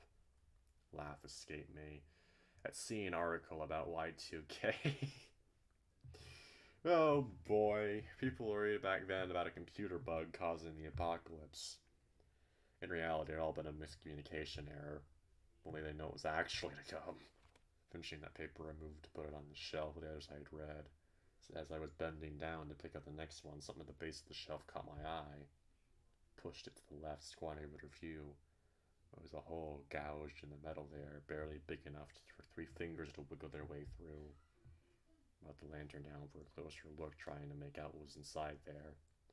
It was empty, but I saw the cavity curve downward before going up the other side of the wall. As I leaned closer, I heard a faint sound coming from it. Of what I wasn't sure yet, brought my ear down to it, listening intently to discern what it was. It sounded like breathing. Breaths were gentle, but shuddering, a slight wheezing to them. Almost sounded like that old man trapped on their side. Knew the Bennets could be cruel, but surely they couldn't make an elderly man their prisoner. What could he serve? What use could he serve them? Bait? Loud smash echoed in my cell as one banged on the metal door to the room, storming to my feet. Stood there watching as the shutter slowly raised up from the floor. Light started to fill the chamber as 2 of my captors stood there, one holding a lantern while the other held a length of rope. Stared at them, I'm moving to one of them on the side. Come on, hands out for us. There's no need to make this difficult. Before reluctantly raising my arms, I wanted to tell them to fuck off, to fight them and cause a scene, but knowing it would get me nowhere. Be complicit for now. Things were bound in a similar fashion the previous days, except with the comfort of them being in front of me this time. Alright, Bo, let's get your ass to Wonderland. The fuck does that? What is that? What are they doing? Again, the fucking art here is amazing. It's just great. The guard, with the lantern, closed the shutter behind us as we stepped out into the hall. Made a mental note that they kept me in Unit 229. Shutter next to me, Unit 228, was closed as well, with a large padlock to the handle. Someone was definitely inside. As we walked, were glaringly plain, rows upon rows of storage units that were indistinguishable in every way, except for their numbers. Lining them were lanterns, hanging from nails embedded in the concrete, making up the difference in light due to lack of windows. We reached a staircase at the end of the hall and made our way down to the basement level. The place hasn't changed in style, just knowing it was underground made it creepier. Doubted this place had any sort of large underground space big enough to host whatever event was planned. Just a storage facility, after all. Upon opening the doors of the long and narrow hallway, guard way on the side nodded as we passed. Another end of the tunnel was a distance away, stopping at a turn to the right. Were we in some kind of secret passage? So, then where to? My mind starting to spin with questions again, turning to veer out of control. There was so much I didn't know that it was overwhelming. Took a deep breath in, exhaling all the anxieties and scattered thoughts. There'd be a time and place for that. It wasn't now. The priority right now is keep myself alive, finding Xavier. Now wasn't the time to panic over things I couldn't change. Now was the time to focus on survival. Several minutes of silence, broken only by the soft padding of our feet on the concrete, we finally reached the end of the returning passage. There's a set of stairs leading up to another garden rusted metal door. Blinked my eyes at the light upon exiting. It looked to be in a shipping warehouse.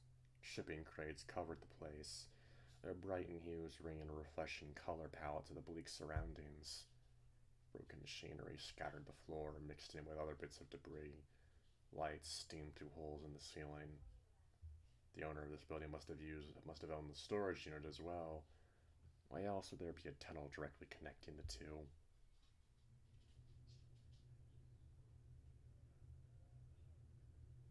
Rather than going further in, we stuck along the wall and were brought to a small locker room. It's clear this was where the employees once changed into uniforms and stored their belongings while at work. Now it was full of bandits guarding the edges and all possible exits. The rest of the people, who I assumed were other prisoners, mingled around the room, watching each other with cautious glances. You would sheathe eyes at their race, making their role obvious. Though for some it was hard to tell if they might be a bandit or a prisoner. These were all just people, after all, dirty, scarred, and broken by the events of the past. My escorts untied my hands, giving me a wave as they walked through the exit. Have fun today. Make sure to put on a good show for us.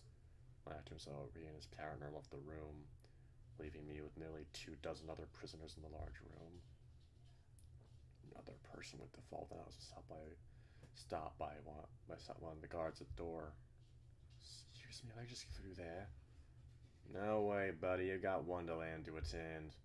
Flash a smile, not a hint of that earlier confident shed. Exactly, you can steer it out. Bant smiled back. Alright then, show me a scar. Lyle twitched. You're truly ignited. And Alistair would have left his mark on you to prove you belong here. He pulled his shirt from below his collarbone to reveal a small burn wound visible through the fur. Face had white and their confidence now completely gone. That's what I thought. The prisoner walked away embarrassed and nervous. This confirmed my concerns from earlier that they all wore the burn, and that was intentional. This was their mark and the best way to identify them. In that exchange, I got the nice moment to analyze everyone in the room. There were a few interesting parties billowing about on both sides, and I wondered if I could make my allies help us escape. Familiar shape drew my attention. Locked eyes with Xavier, the bat looking disheveled and worn out from just one night alone in his cell. Eyes lit up a bit as we made our way toward each other and threw ourselves into a tight hug. I hadn't even realized just how much I missed the kid until he was right near. Stroked his foot with one hand, smoothing out as best as I could, while some wet droplets hit the back of my neck. You okay, Xavier? I'm fine, just need a moment. He raised a hand to wipe his face before drawing himself back out of the hug. Noticed his finger had been wrapped with gauze and set. How's the finger holding up? That's to move with the nurse. The half was nice. Nice enough to be an ally. On his hand to his chin as he considered the idea. Possibly I wouldn't be willing to bet it all on traction now.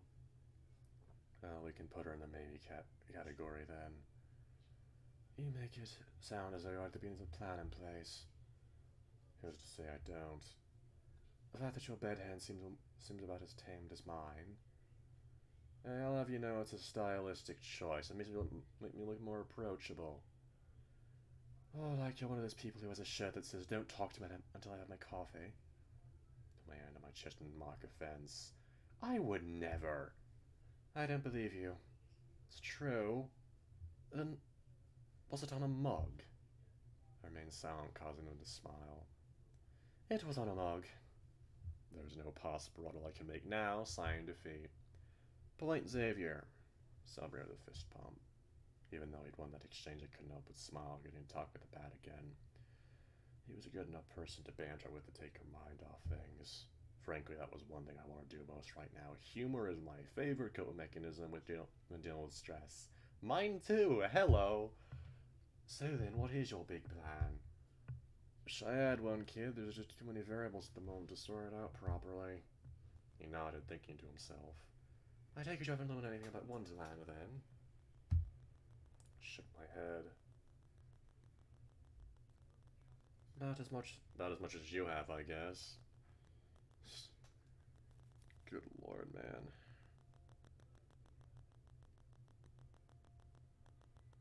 This is such a mess.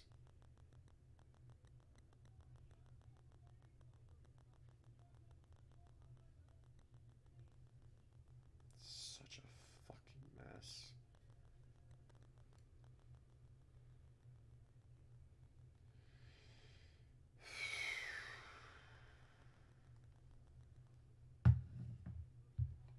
How much charge do I have? 45. I'm gonna go get some more water. I'll see you in a sec. I have to piss too. Jesus.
I mean, 20k words, that's like almost as much as how much I want to write, so I'd have to assume it's like. I have to assume like 20k words is close to 80 pages.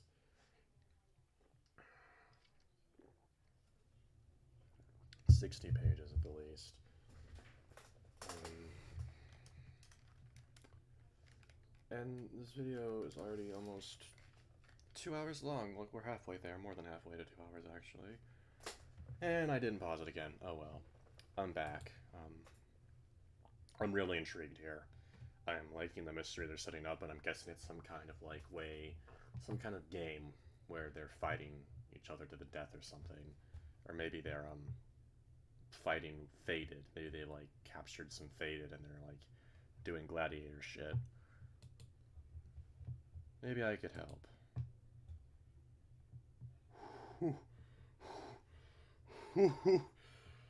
Oh, okay, hello. Fuck yes. We turn and I love hyenas so much. They're the best. They are the best.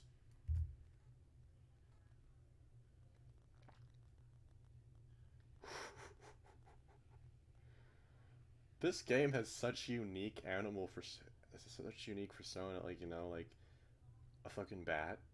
That's unique as fuck. That's not what you normally see in something like this. Hyena, that's pretty not no, uncommon. Palace cat? That's very uncommon.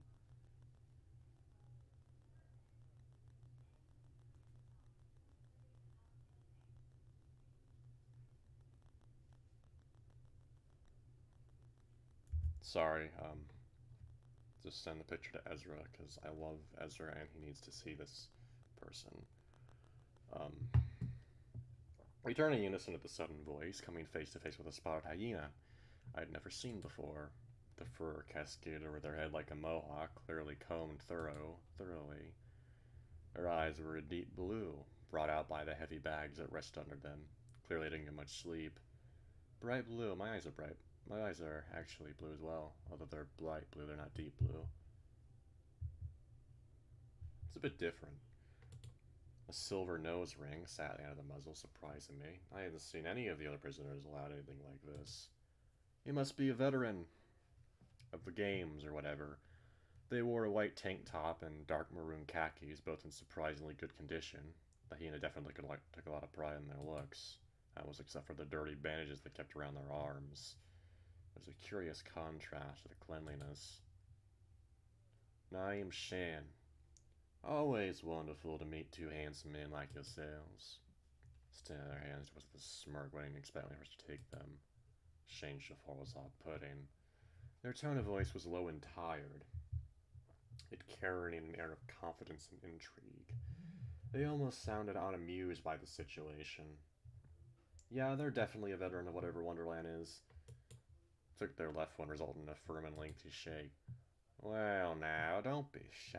I've yet to hear the lovely couple's names. I blinked. Couple? Ah, you're not. I thought two studs like you knew each other. There was no chance they'd be single and ready to mingle.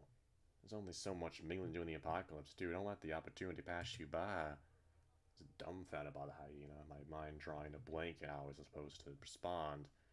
Instead, I focused on the first thing they said. You said you could help. They smirked. Ah, so you were listening. I thought I'd lost you for a moment there. Of course I can help, though it will come at a price. Of course it will.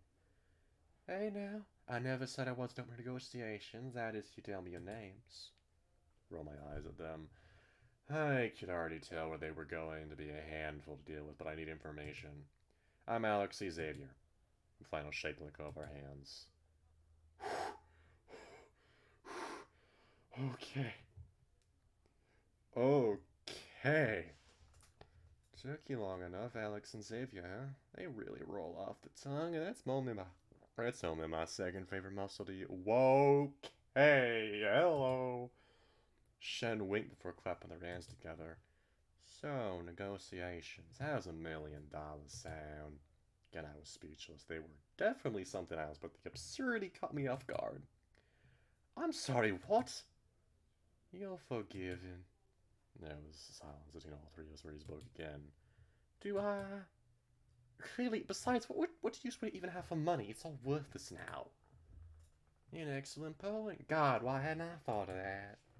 Sarcasm on their voice was so thick I could practically feel it in the air. What is it you actually want, Shen? Your souls. All emotion and expression left them at that, but before their smile returned. Kid, man, you should have seen the looks on your faces. Xavier and I exchanged a glance, but those weren't unamused expressions. Shen sighed, giving up. The way they acted now seemed their true self. The display before being just that, a display. Her body seemed to sag up more for exhaustion, their posture relaxing as her voice carried almost a disinterested tone. Damn, tough crowd. Would it kill you both to lighten up a bit? Look, I won't ask for much, just make a deal with me. That if you can both survive Wonderland, we can have... Whoa, okay! Okay, buddy. Take me out first. Jesus. Waited for them to show us a facade and laugh at them, but it never came. They were serious. Count me out. I'm already in a committed relationship. I thought you said you two weren't dating. We're not. My boyfriend isn't here with us. They sighed. Alright, I love a boy's out. How about you?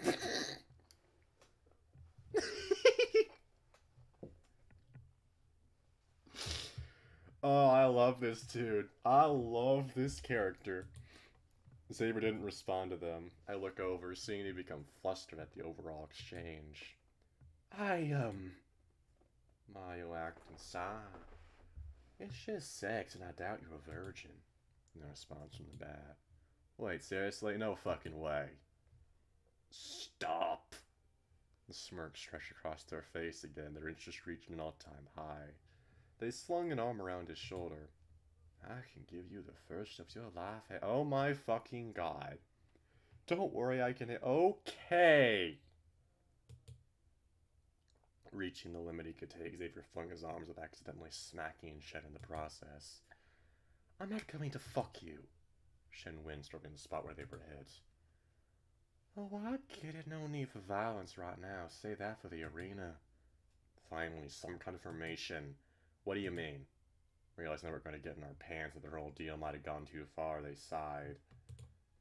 Fine, I'll tell you in exchange for a favor later. We glared at them, caused them to raise their hands innocently. And I promise it won't be for sex. Deal? Smile befriends outcome the previous offers. Deal. Back of their necks stretching out a yawn. Brief exchange had already drained some of that little energy they had. Wonderland is essentially a survival of the fittest type of thing. Our self-proclaimed savior sent us out into the arena, pointing to an exit near the windows. Their matches against fate and the fights to the death. Felt the color drain from my face. They had captured fated, but how? As soon as I asked myself, the question popped in my head. The shipping containers. Bingo! They store them in there until they have enough participants for the next event. They scoffed at their own words. Participants, as if we have a fucking choice. I was racing, trying to figure out how the hell we're gonna get out of this one alive. There's no way they'd leave us an arm for it, otherwise it would get boring for them after a while. We had to stand a chance for them to even consider entertainment. To try and remember how my voice directed itself. Shen! Sound annoyed or hyena ally for having pissed someone else off. Shit, quick hide me, don't let Trey find me. Who? Trey is his name, it isn't like when you question it. Ducked behind us, using his cover to avoid the approaching person. Striding towards was a slightly scruffy Wolverine. That another uncommon persona type. That's God. It had surely been a while since he had a chance to trim his fur. His eyes were a maroon color, a couple shades lighter than Shen's pants. He wore a varsity jacket over a gray shirt, soaking his larger build and muscle arms. Clearly been some kind of athlete, judging by his appearance. Wondered if he'd been Easter in the university before everything happened. shorter than the rest of us at around 5'9", but his voice was the deepest as he spoke. I can see you crouch behind them, Shen. No, you can't. That's not his voice. No, you can't. Was a range of his thought, Xavier and I stepped to the side and sync. Traitors. Again, not his voice. Traitors. Come on, get up now. Mr. Up on a fake whine voice and pouting like a child about to throw a tantrum. But Dad, you said I could go play with the other kids. Wolverine sighed, rubbing their forehead in annoyance. Why do I still put up with you? Because you have no other friends. Treat paused, as if considering it. You're right. Roz gazed at me, taking his attention off Shen. Nice to meet you. I'm interested in being my new friend. Shen briefly looked me in Treat's eyes again. Absolutely. Smilahina stared in shock. You can't replace me that easily. Watch me. Turned to Xavier next, ready to smile in anticipation. You don't even have to ask. Would you look at that, two for the price of one? He gave us a laugh while Shen crumbled, unamused. Come on, dude, I know I'm just kidding around. Brought arm around their shoulders, shaking them a bit. This seemed to bring them back to their energy from before. Sorry about any trouble they might have caused. They're an asshole, but I promise they're a lovable kind. Okay, why are you saying... Well, they're NB, of course. I don't know why I didn't expect that in a fucking furry VN where so many, like, a very loud minority is overwhelmingly leftist. Shen sighed. When it suits me. Rolled my eyes. They were actually pretty helpful. Aside from trying to fuck us immediately. Not looking intrigued, smacked Shen upside the head. Ah, what was that for? Not his voice. Why you always try to fuck people as soon as you meet them? Another shrug. It's a force of habit, don't slut shame me. Again, I love this dude. I'm not, I'm just you shaming you. So you admit it. Treat sighed, but chined her up before they could speak again. My sluttiness worked on you, didn't it? You forget I've yet to fuck you. Emphasis on the yet. Shen whimpered, prompted an eye roll from the Wolverine. Anyway, you said they were helpful for once. Hey! We ignored them. Good fucking grief. They told us a bit about what Wonderland actually is. We really have to fight Fated. Fortunately so. It's a feat in itself they managed to capture any, but they somehow do it.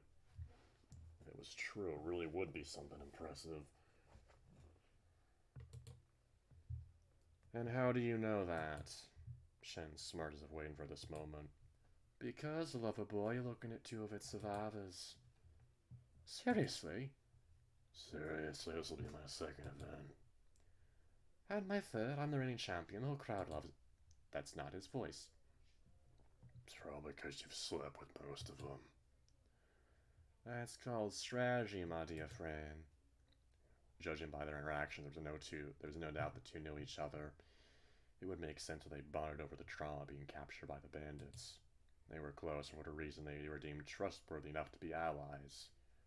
Already had enough regret with how he treated Xavier, so maybe we can make up for that here. Could trust the duo, right? Or I could ask more once I get her up by the sound of a loud voice. Alright, everyone, cut the chit-chat and pay attention. The show is about to begin. Her quiet and Treat leaned in, whispering to us. Who are you two? Hope to see you both at the end of the day. Shen turned to look at Xavier. I'll call dibs on that crop top if you do die. This or another smack from the Wolverine as the two walked away. They're certainly interesting. Who can say that again? And it was with a glare from the bat until I shut it again. Do you think we can trust them? I don't know, but they put some on us. We should at least try. Xavier nodded. And the two of us walked closer to the window to get a better view of our arena. Oh boy.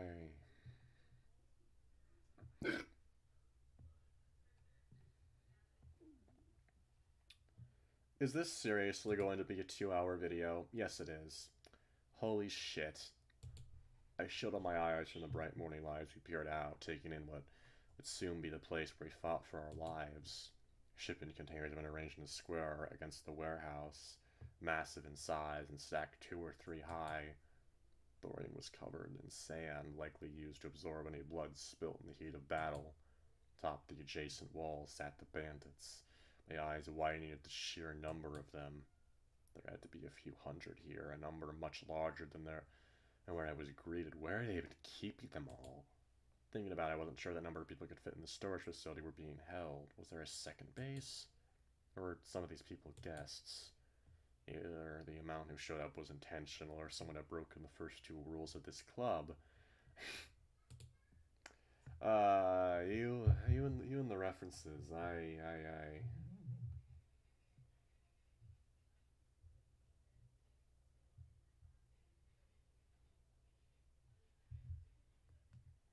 I shivered at the thought that some of these people went out of their way to watch their fellow people fight to the death. Starting to feel like a gladiator, just without the glory, or adequate weapons. Could only see so much where they were, but I heard more. Chatter of the masses in the stands, and nervous murmurs from the prisoners, and the loud bangs of a few of the shipping containers. The fact this was outside, and this loud, was an incredible risk. Who knew how many fated could be alerted by this show? Having this many fated in this small place was dangerous enough, but if they attracted more, it'd be a bloodbath. The longer I stood watching this scene, the more unsettled I felt. I was being unwillingly dragged into this shit show, and I was meant to serve them as entertainment. Pretty much. The noise began to die down suddenly, drawing my attention away from my thoughts to see what had caused this. Oh, for fuck's sake, Alistair! Standing atop the opposite wall, Cal positioned off to the side with my ex. While he'd shown some of the stage persona to us yesterday, this felt over the top.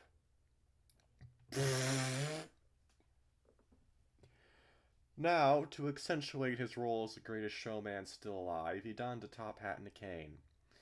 Felt completely over the top, but the worst part was that he looked good with them. Crowd had fallen silent entirely as he stood there, smugly looking out over his sycophants. He was reveling in the intention. Once he decided he had enough, he caught his arms wide and spread his arms wide and spoke. His voice boomed across the arena, echoing back across the space like speakers had been set up. "Welcome everyone to the show." With those words alone, Valent was interrupted from the crowd, drowning out the banging from inside the storage containers. People were excited and eagerly awaiting this moment. They're fucking sadists. They're fucking idiot. Like, really? Good fucking lord. "We here with the Ignited are happy to be able to bring you another round of our glorious Wonderland. We had spent the past few months considering both contestants and fated in order to provide you all with the best experience possible. Today will be our biggest show yet, so let's give everyone who helped make this possible a hand." Sound of their collective claps echoed across the space, deafeningly loud. It was almost like a salesman at that moment trying to push a product on a bunch of naive customers. Out of the corner of my eye caught Shen clapping along before a treat flicked the back of their head. This prompted a confused stance on hyena, making the Wolverine roll his eyes and accidentally making eye contact with me. Smiled at me before facing the arena once more as the applause died down. That Yin really was something. Couldn't get a read on them, and that concerned me, but at least treats seemed to keep them in line mostly. Well, beggars can't be choosers. They were our best choice of allies at the moment, so I might as well trust them. "Those you who attended our event before know the drill, but I see a number of fresh faces along the crowd. Allow me to explain. Just down there, sequestered away, in that warehouse, await our lovely contestants, 21 individuals in the prime of their life, ready to face down a variety of horrors." Fuck off, you fucking... Oh my god. One by one, you're kidding. Oh my god, this is literally Gladiator. This is fucking disgusting. I actually hate this fucker. "One by one we will select a contestant to enter our lovely arena and face off against the randomly selected fated. However, it would be horribly cruel to leave them unarmed. The Ignited are monsters after all. never have I wanted to smack the smirk off someone's face harder than I did now. The more I listened to him, the more the rage built up in me. Use it, Alex. You can't let him get to you. You can't get to him yet, but you can keep yourself and Xavier alive. Instead, we were lucky enough to be blessed with a collection of antique weapons that have preserved them premium condition. What the fuck does that mean? Gentlemen, if you'd kindly bring out the rack. Oh boy.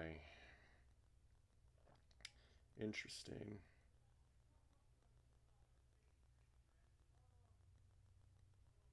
What are they talking about?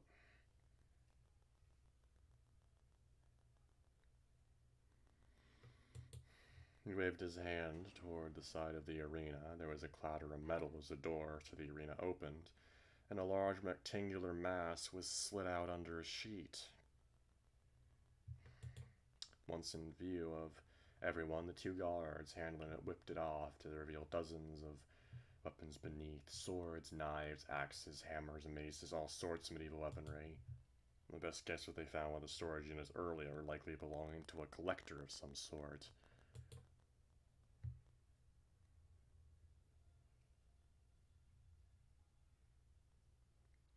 Genuinely is really fucked up that they're doing this to just random people, not even giving them the choice to.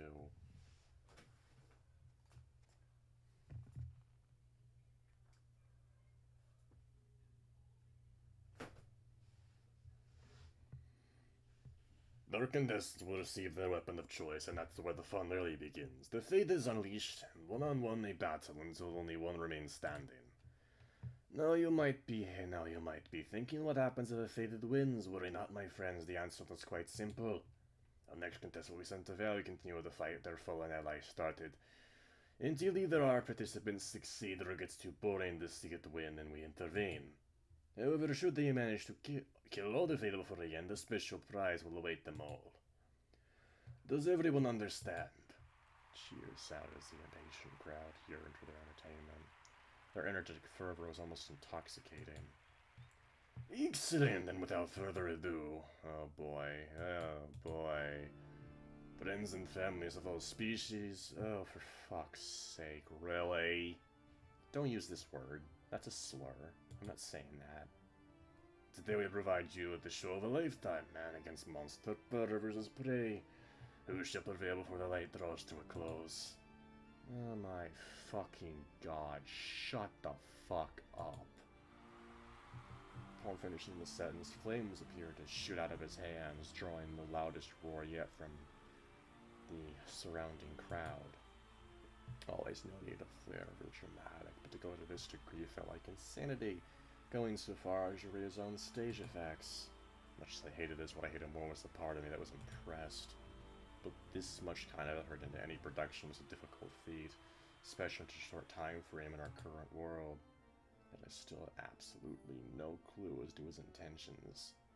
Was it a desire for power, attention? Could have been something else entirely deeper than I knew. The idea alone scared me. That manic look in his eyes from yesterday still haunted me. There was something wrong with that Alistair, and I feared it would burn us all up if we managed to break free of his precious ignited. It would take a moment further to dwell on the situation when Alistair's voice rang out once more. To start off, we have a very special... What the fuck? Start off today, we're very special. Contestant in our midst today. Someone I knew so long ago. Someone who believes he's all that. Spit the words out with venom, his eyes searching the crowd of prisoners gathered at the windows for me. I was lucky to have stumbled upon him when I did. Having only seen his face here yesterday, but when I looked into those fierce eyes of his, I saw the spirit of a fighter. He's become a changed man since I know him, it seems, yet I still have my own doubts. Instead, we'll give him the chance to prove himself today. Everyone please give a welcome to my soon-to-be dearly departed former love, Alex. My eye twitching, my anger bubbling over once more. This fucker had the audacity to go first. There my eyes at the lion through the windows as he waited for me to exit. He wanted to play with fire so badly, huh? I turned towards the door and made eye contact with Xavier.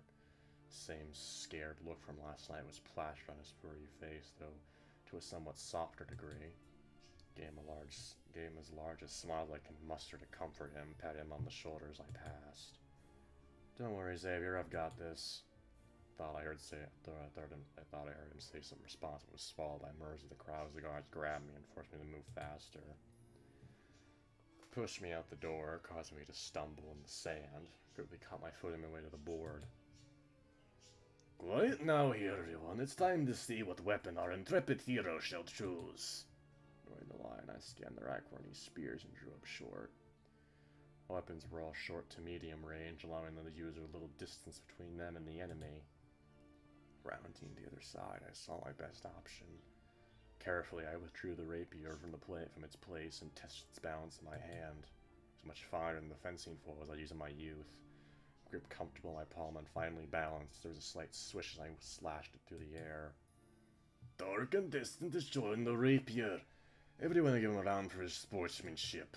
Backwards glided back in the start room, ready in case someone else had to take a turn. But I would face out here.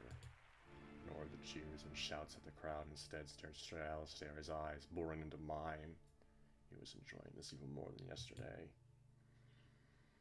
Before we draw your fate, is there anything you'd like to say to the crowd? They might just well be your final words. Not everyone trying to decide what to say. He was right, this could be my end, but I was too stubborn to give him that satisfaction. Deciding to opt out of words, I raised my sword towards Alistair.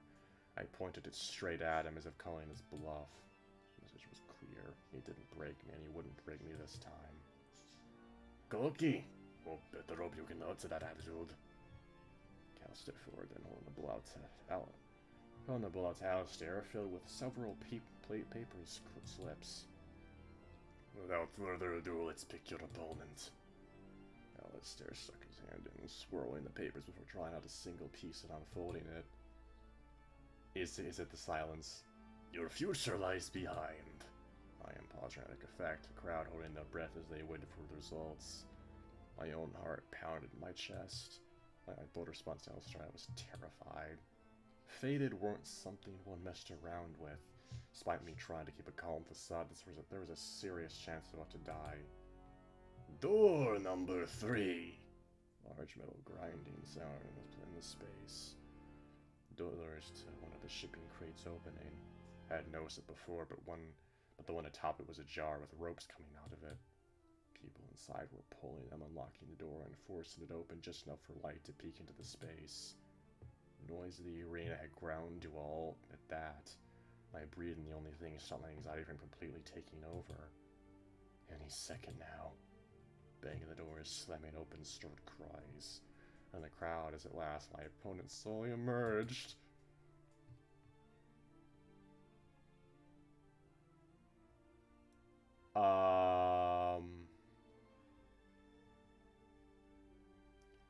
How the fuck are...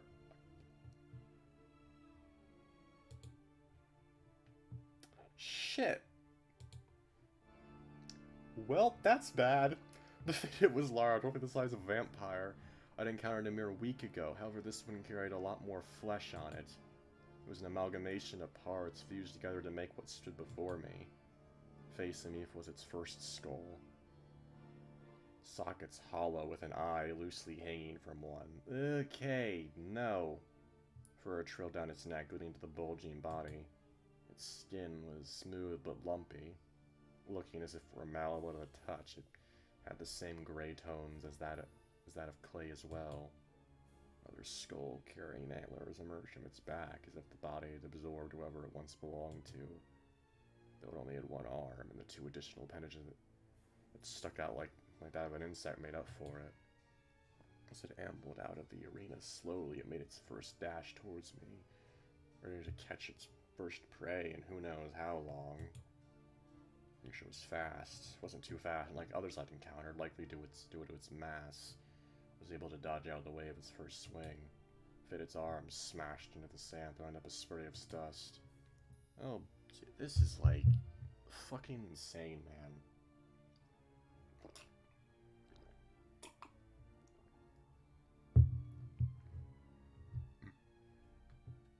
slammed its paw down, and I jumped at the last moment. Swung my sword at the limb and sliced clean through it.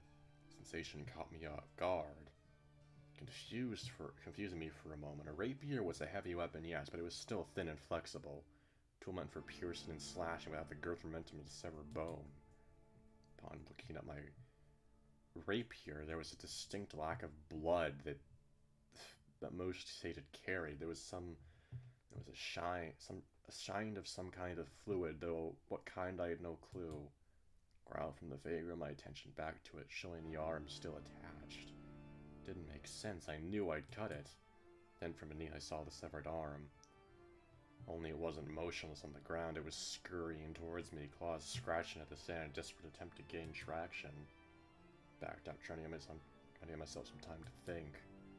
Fate had seemed to know what I wanted, though, and closed in on, making it move with more vigor than before, likely enraged at me slicing its arm off.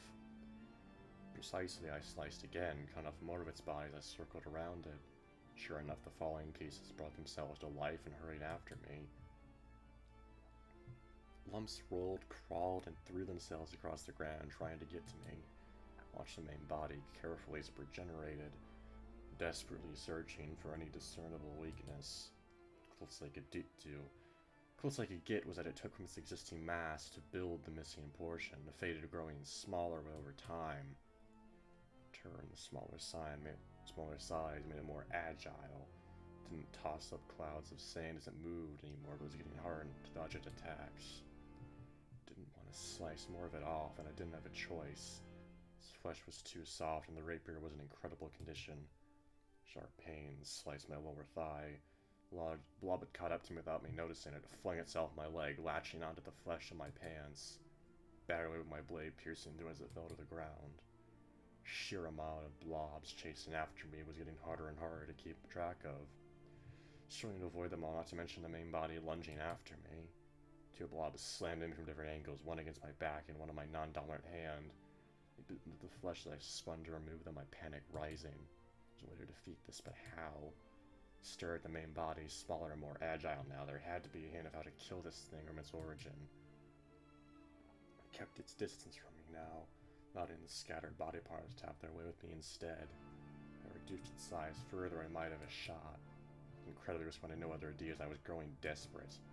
Carefully weaving my way around the piece as I went for it with all I had. I swung my rapier as it spun to the side, shrugging off most of my blow. Barely managed to make contact, agilely letting it keep far away from me. I jumped back as it took a swipe. Jesus Christ, man. This is really intense, and this video is already on. Okay, 2 hours. Like I thought. Its claws slashed against my forehead. Blood began to trickle in my eyes, and I forced it shut. Panted, desperate to find a way to win. My eyes scanned the field, and I finally saw it. Past all the parts around me and its body, hidden all the way back in the shadow of the storage container it had housed in, was another lump of flesh. This one was darker than the others, nearly indistinguishable from the rest aside from one key detail. It was the only one pulsating, an iridescent sheen like the fluid that spewed from its noxious veins covering the surface. Okay, that's disgusting. This is my last chance, my final gambit at surviving this fight to the death. I stared at the faded, circling the field of flesh till I had separated from its origin. Lunged forward towards it, then feigned and spun in the direction. Sand sprayed everywhere as I pushed through towards the container. Harder in the sandy arena, but I was making good progress. Roar of fury sounded behind me. The container shook as it caught on, racing to reach me before I closed on its core. Raced to the finish. I had only a few seconds head start. I heard the footsteps gaining on me as we drew closer to our mutual goal, trying to beat the other at the dark enclosure.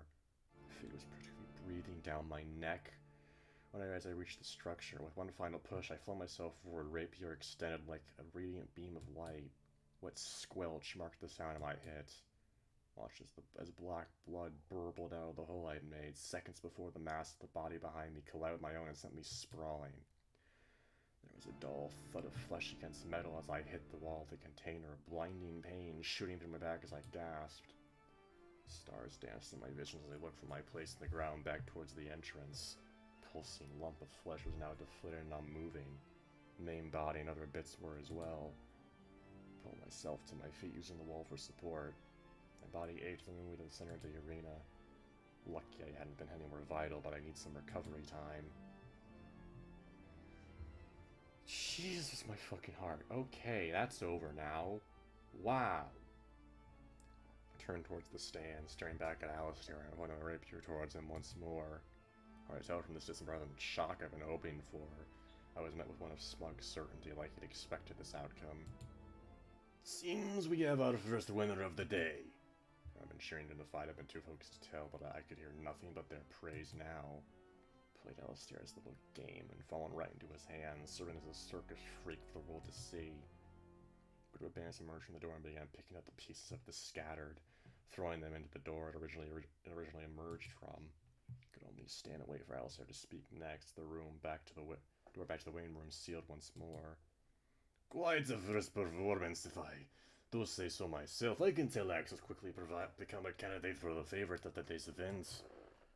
Glared up at him. Even now he shows that fighting spirit.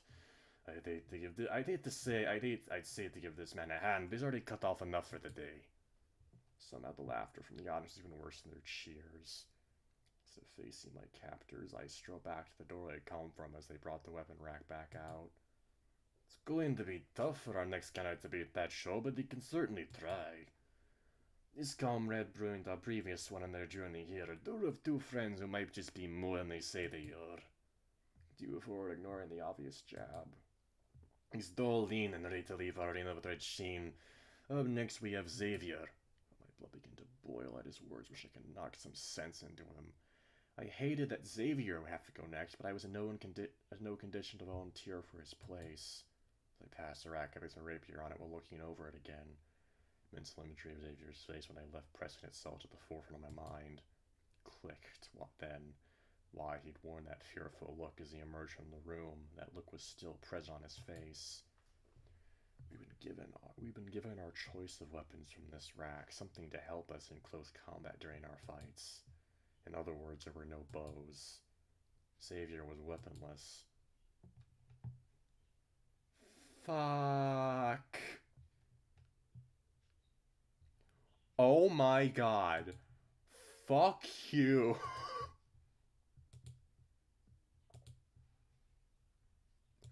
That is a great cliffhanger. Okay.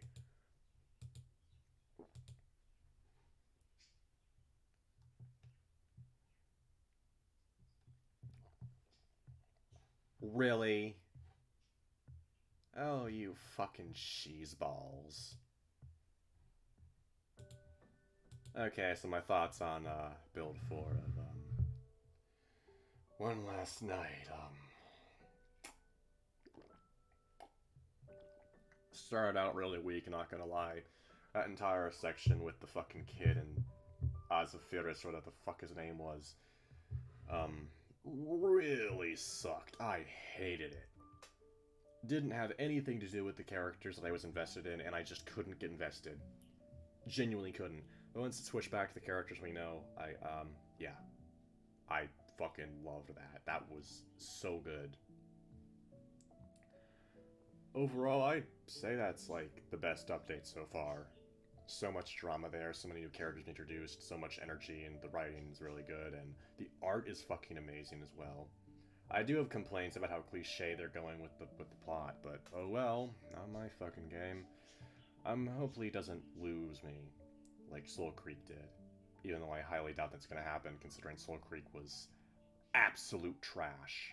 Like, bottom of the barrel, I will never play that again, trash. Anyway, thanks for watching. This is a very long video now. Pretty standard for my channel, actually. I'll see you next time. Bye.